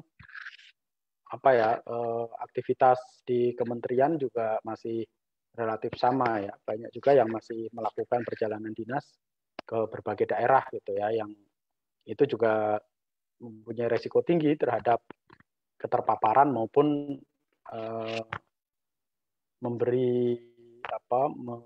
memaparkan virus ini ke daerah gitu ya. Karena kan memang ada dilema di sana. Yang pertama harus tetap menjaga protokol COVID. Yang kedua, kementerian kan dituntut untuk melakukan serapan anggaran ya. Tanpa perjalanan dinas kayaknya itu yang mereka kesulitan mau digunakan untuk apa. Nah itu yang sepertinya ada kebingungan ya terkait dengan itu. Terus ini yang informasi terkait dengan berapa ASN yang terpapar menurut saya penting ya. itu harus dilakukan oleh masing-masing kementerian, sehingga masyarakat ketika mengakses layanan ke kementerian itu juga tahu kondisi kementerian tersebut gitu. Yang kedua terkait dengan vaksin, ini memang perdebatan yang belum tuntas. Sebenarnya kalau saya berpikirnya begini, bahwa vaksin itu atau distribusi vaksin itu kan membutuhkan berbagai prasyarat ya, bagaimana vaksin itu bisa terjaga kualitasnya sampai ke level daerah. Itu kan ada infrastruktur, misalnya pendingin vaksin. Itu kan di berbagai daerah juga belum ada gitu. Nah, kalau para pengusaha misalnya ingin mempercepat agar karyawannya mendapatkan vaksinasi, harusnya mereka mensupport pemerintah untuk memberikan itu ya, mempercepat beberapa fasilitas gitu ya. Kalau pemerintah menganggap bahwa dirinya nggak punya duit untuk prasyarat vaksinasi itu dilakukan, distribusi vaksinasi itu dilakukan. Jadi vaksin ini ketika ada wacana untuk ada vaksin mandiri, menurut saya itu memang pada satu sisi akan terjadi ketidakadilan. Belum lagi untuk memberikan vaksin ini kan dibutuhkan tenaga kesehatan gitu ya. Nah ini juga pasti tenaga kesehatan sangat terbatas gitu, apalagi nanti kalau harus melayani vaksin mandiri ini, itu kan akan tersedot juga tenaga kesehatan yang seharusnya mereka melayani masyarakat reguler yang harusnya mendapatkan vaksin gratis dari pemerintah, mereka akan tersedot juga untuk memberikan vaksin kepada pengusaha-pengusaha, meskipun yang divaksin masyarakat juga gitu ya, artinya karyawan-karyawan itu gitu. Nah ini yang mungkin perlu dihitung juga, apakah kapasitas tenaga kesehatan itu memadai untuk kalau swasta itu melakukan vaksinasi mandiri gitu. Jadi banyak hal yang sebenarnya harus diperhitungkan untuk mengambil kebijakan melalui vaksinasi mandiri ini gitu ya. Meskipun pada prinsipnya selalu dikatakan bahwa vaksin ini kan sama-sama gratis gitu ya, yang diberikan kepada yang dilakukan oleh swasta, pengusaha misalnya itu ya untuk ya kita untuk keluarganya pasti itu tadi seperti yang dikatakan Mbak Irma pasti akan menjadi prioritas ya, tetapi alasan mereka kan selalu untuk karyawan gitu ya, untuk para buruh yang mereka kelola gitu. Nah ini yang menurut saya memang perlu sangat hati-hati ya di dalam mengambil kebijakan vaksin mandiri ini. Gitu. Itu sih kira-kira. Nah kalau yang kasus-kasus terkait dengan rumah sakit yang tidak melakukan protokol kesehatan ini menurut saya itu menjadi insiden ya, bagaimana distrust di tingkatan masyarakat itu juga akan semakin tinggi gitu ya. Kalau rumah sakit atau tenaga kesehatan tidak memberi contoh yang baik untuk pengguna atau melakukan protokol kesehatan yang ketat, ini masyarakat juga akan tingkat kepercayaannya akan semakin rendah. Makanya tidak heran kalau kemudian banyak masyarakat yang misalnya ada kasus-kasus sabotase jenazah yang diklaim yang divonis COVID misalnya, perebutan paksa jenazah COVID itu karena menurut saya distrust ya di tingkatan masyarakat gitu ya, karena ini yang berbahaya gitu ya kalau masyarakat sudah tidak lagi percaya kepada tenaga kesehatan sebagai garda terdepan untuk penanganan COVID ini. Saya pikir itu Mbak Nova. Terima kasih. Baik, terima kasih Bang. Dari narasumber lain, apakah ada tanggapan juga dari yang disampaikan Pak Agus, dari Bang Agus atau Mbak Tari? Ya, aku mungkin sedikit Nova. Ya, saya nyambung ke Mas Misbah sih tadi sebetulnya. Sebenarnya kalau bicara soal vaksin itu kan memang betul sekali infrastrukturnya juga harus disiapkan ya. Mulai dari proses distribusi sampai dengan rantai pendinginnya atau lemari pendinginnya gitu ya. Nah, pertanyaan besarnya sih memang apakah misalnya dalam distribusi vaksin itu kan pasti juga sudah disediakan lemari pendinginnya gitu ya. Nah, pertanyaannya adalah bagaimana dengan mekanisme pengadaannya? Apakah memang dengan metode yang sama, misalnya pengadaan vaksin include di dalamnya juga soal lemari pendingin. Nah, tadi juga udah sampaikan secara detail bahwa di soal pengadaannya juga masih bermasalah begitu ya, informasinya juga masih sangat sedikit terkait soal pengadaan vaksin dan seterusnya. Belum lagi juga sebetulnya soal data penerima vaksin, dan Kemenkes juga sudah mention gitu ya, akan menggunakan data KPU. Iya, memang data KPU memang cukup detail, tapi di data KPU tidak menampilkan data komorbid. Nah, sementara yang penerima vaksin ini kan masih, tadi Mbak Irma juga sudah mention usianya 18 sampai dengan sekian tahun gitu ya. Nah, apakah misalnya mereka yang sudah punya komorbid gitu ya sudah akan menerima vaksin atau tidak, dan seterusnya. Nah, saya kira memang ke depan mungkin di jaringan koalisi gitu ya perlu juga memikirkan soal mekanisme pemantauan di soal distribusi vaksin. Sebelum ini tawaran ide sih sebetulnya. Aku pikir itu Nova. Terima kasih. Baik Bang, terima kasih. Tadi usulan Bang Agus menarik ya, perlu memikirkan mekanisme pengawasan distribusi vaksin gitu ya. Dari Mbak Tari, apakah ada tanggapan juga untuk cerita Pak Largus tadi? Saya nggak ada tanggapan, Mbak. Kayaknya tadi Mbak Irma, Mas Misbah, sama Mas Agus sudah banyak sih menyampaikan hal yang mungkin serupa juga kalau dengan pandangan saya.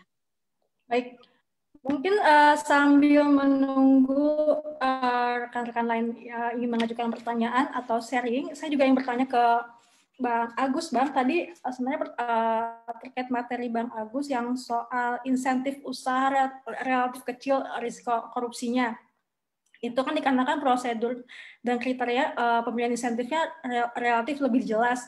Mungkin bisa dijelaskan sedikit Bang, prosedur dan kriteria seperti apa sih sehingga dikatakan bahwa insentif usaha itu relatif kecil risiko korupsinya Bang? Ya, kalau di aspek di insentif usaha gitu ya.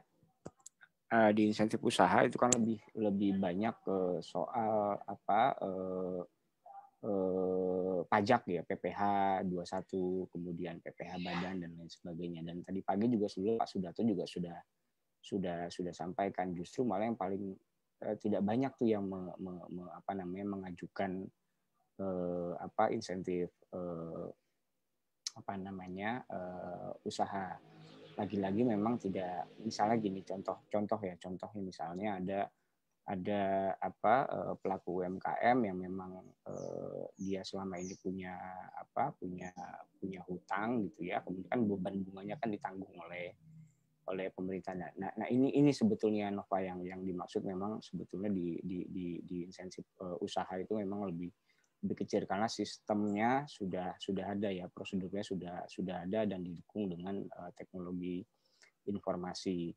Memang soal lagi-lagi soal data sebelum, kemudian soal mekanisme pengajuan. Nah, yang paling besar justru adalah informasi atau prosedur bagaimana kita mau mengajukan insentif usahanya. Kurang lebih begitu, Nova.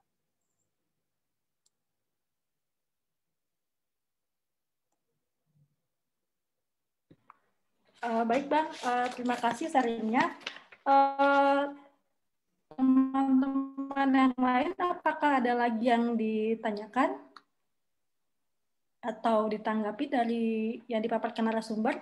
atau yang diceritakan oleh Pak Largus barusan? Jika tidak ada, karena sekarang sudah 14.49, mungkin kita sama-sama mendengarkan closing statement dari para narasumber kita mengenai evaluasi 1 tahun ini dan harapannya di tahun 2021 sekarang terkait penanganan pandemi COVID-19. Mungkin bisa dimulai dari Bang Agus dulu deh, yang dari dia bisa ngomong. Ya, terima kasih Nova. Saya kira kerja koalisi ini belum nggak berhenti sampai di sini ya. Artinya persoalan kita masih sangat panjang, khususnya di soal aspek transparansi dan akuntabilitas. Teman-teman, saya pikir Bang Largus juga tadi juga sudah sampaikan, Tari juga sudah sampaikan bahwa sangat sulit mendapatkan informasi terkait soal pengadaan. Kemudian tadi Bang Largus sampaikan juga klaster-klaster perkantoran di NTT juga tidak dipublikasikan. Saya kira bukan hanya di NTT, di Jakarta pun juga demikian gitu ya. Belum banyak informasi yang detail terkait soal klaster-klaster di perkantoran. Bahkan kalau teman-teman ingat begitu ya, ada Kemenko yang tiba-tiba menjadi donor plasma gitu ya, dan tidak diumumkan bahwa dia sudah pernah terpapar dan seterusnya. Nah, saya pribadi memang mengapresiasi ketika ada pejabat publik mendeklar bahwa menyatakan dirinya terpapar COVID dan sedang melakukan isolasi. Itu pertama. Kemudian keduanya, kerja-kerja koalisi memang harus terus dilakukan gitu ya, dengan berbagai macam cara, dengan berbagai macam metode gitu. Dan karena memang pandemi masih belum berakhir, alokasi anggarannya juga masih sangat besar.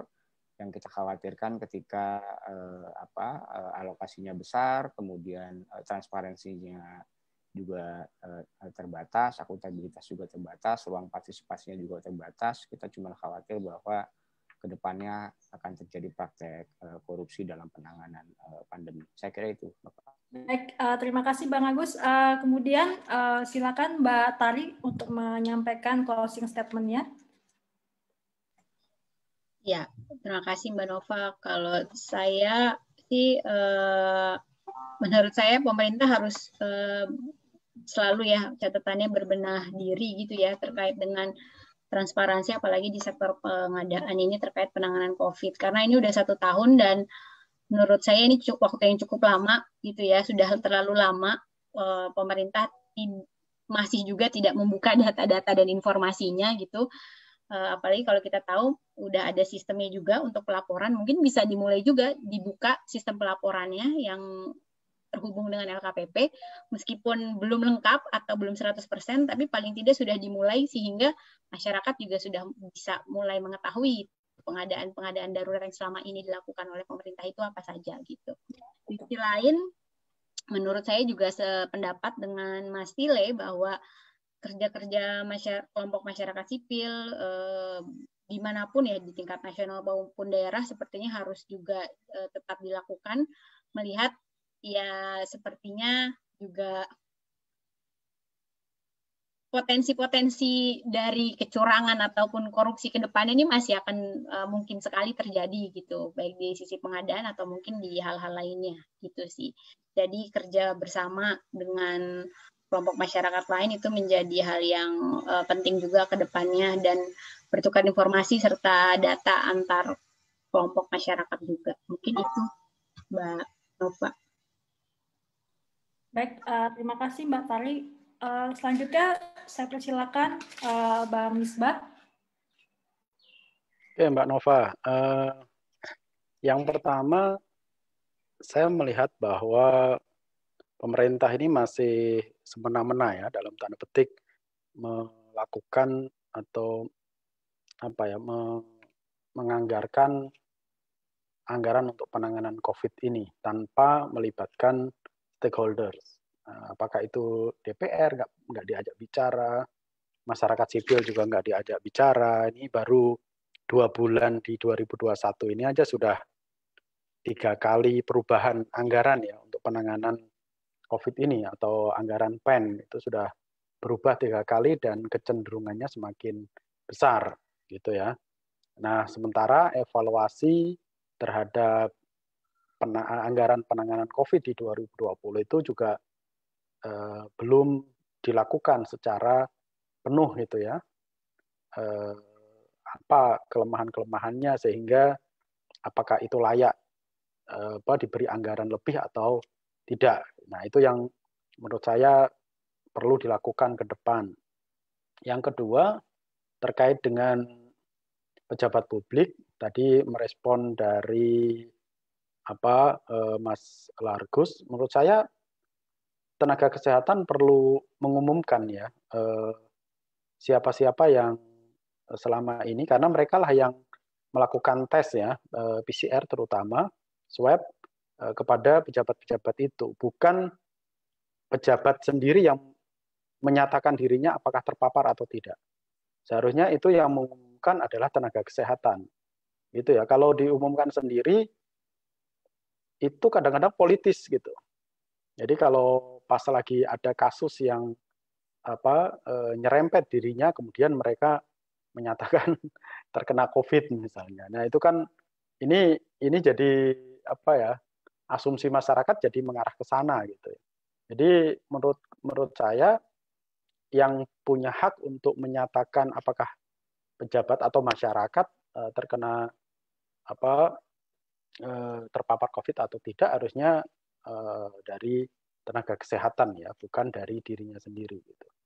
Terus yang ketiga, saya sepakat tadi bahwa kerja-kerja masyarakat sipil koalisi ini harus tetap berlanjut karena anggaran ini masih sangat rentan ya di tengah ketertutupan, di tengah akuntabilitas yang rendah. Sementara tadi kita tahu bahwa angka kemiskinan, angka pengangguran ini semakin tinggi gitu ya. Nah, duitnya itu kemana? Nah, ini yang penting untuk kita tetap melakukan konsolidasi untuk mengawal kerja-kerja penanganan COVID dan kerja-kerja reguler pemerintah, baik di tingkat pusat, daerah, sampai ke level desa. Saya pikir itu Mbak Nova. Terima kasih. Baik, terima kasih Bang Misbah. Selanjutnya Mbak Irma. Silakan Mbak.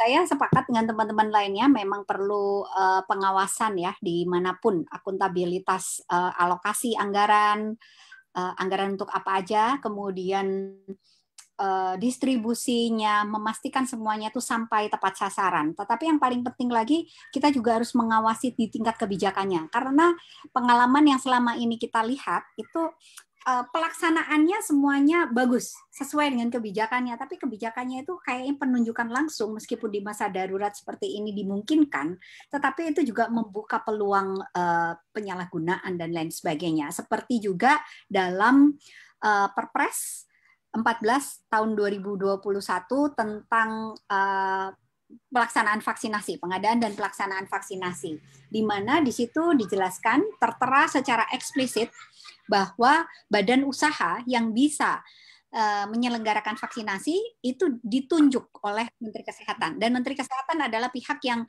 bisa menentukan prioritas berdasarkan masukan dari imunisasi advisory board. Gitu. Jadi ini yang penyalahgunaan kebijakan, penyalahgunaan kekuasaan yang dituangkan, dimanifestasikan dalam kebijakan yang mau nggak mau harus dijalankan, dan ketika kebijakannya salah ya pelaksanaannya pun menjadi salah. Nah, ini saya kira juga satu PR besar yang saya berharap entah bagaimana ya kita supaya pemerintah bisa memperbaiki ini, karena selama ini protes apapun yang kita sampaikan sepertinya tidak pernah didengar ya, mulai dari reformasi di korupsi, kemudian omnibus law, kemudian soal pengendalian pandemi, sekarang vaksinasi mandiri. Jadi kita mesti menjadikan track record apa yang selama ini dilakukan oleh pemerintah dalam merespon, mereka tidak mendengar apa yang kita sampaikan, itu harus kita jadikan semangat buat kita untuk menyuarakan lebih keras lagi. Dan kalau saya ingin menutup dengan harapan, dalam waktu dekat ini yang paling prioritas, saya kira penting sekali untuk menghalau, penting sekali untuk menolak adanya vaksinasi mandiri. Ide vaksinasi mandiri ini akan membuat pekerjaan kita, membuat pekerjaan teman-teman semakin berat, dan membuat negara akan semakin terbebani. Karena peluang korupsi, peluang penyalahgunaan kewenangan, kekuasaan, itu sangat terbuka. Dengan masuknya pihak swasta, dengan cara penunjukan langsung, untuk melakukan vaksinasi kepada lingkungannya. Saya kira itu dulu dari saya, selain kita juga mengawal pengendalian pandemi yang dilakukan oleh pemerintah.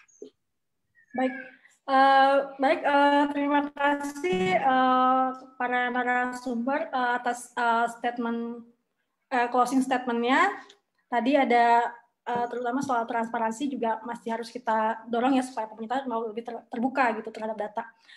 Karena memang sudah terlalu lama pemerintah tidak mau membuka data tersebut. Kemudian juga tadi juga ada pemerintah yang masih semena-mena dalam menganggarkan anggaran tanpa diskusi terlebih dahulu atau kepada masyarakat sipil ataupun DPR juga. Tadi terakhir itu perlu ada pengawasan di tingkat kebijakan. Memang ini juga menjadi faktor yang penting.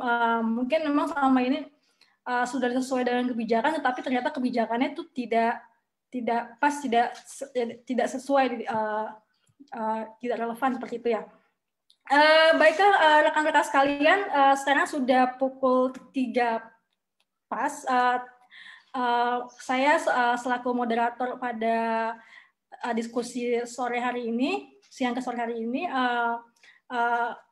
pamit undur diri, mewakili teman-teman Panitia Transparansi Internasional Indonesia. Saya mengucapkan terima kasih banyak atas partisipasinya pada diskusi kita pada sore hari ini. Kemudian besok juga akan ada diskusi lanjutan ya Bang, jam 9.30 ya Bang? Ya, betul. Ya, mungkin kita bisa bertemu lagi besok pagi di diskusi lanjutan dari diskusi hari ini. Baiklah, rekan-rekan semua, saya akhiri. Assalamualaikum warahmatullahi wabarakatuh. Selamat sore, sampai jumpa. Waalaikumsalam. Terima kasih. Waalaikumsalam warahmatullahi wabarakatuh. Makasih Mbak Irma. Makasih Mbak Irma, Mas Misbah. Makasih Mbak Irma, Mas Misbah, Mas Agus. Mbak Tari. Semuanya teman-teman. Kita ketemu besok. Teman-teman yang lain, Mbak Nova. Kita ketemu di link ini juga.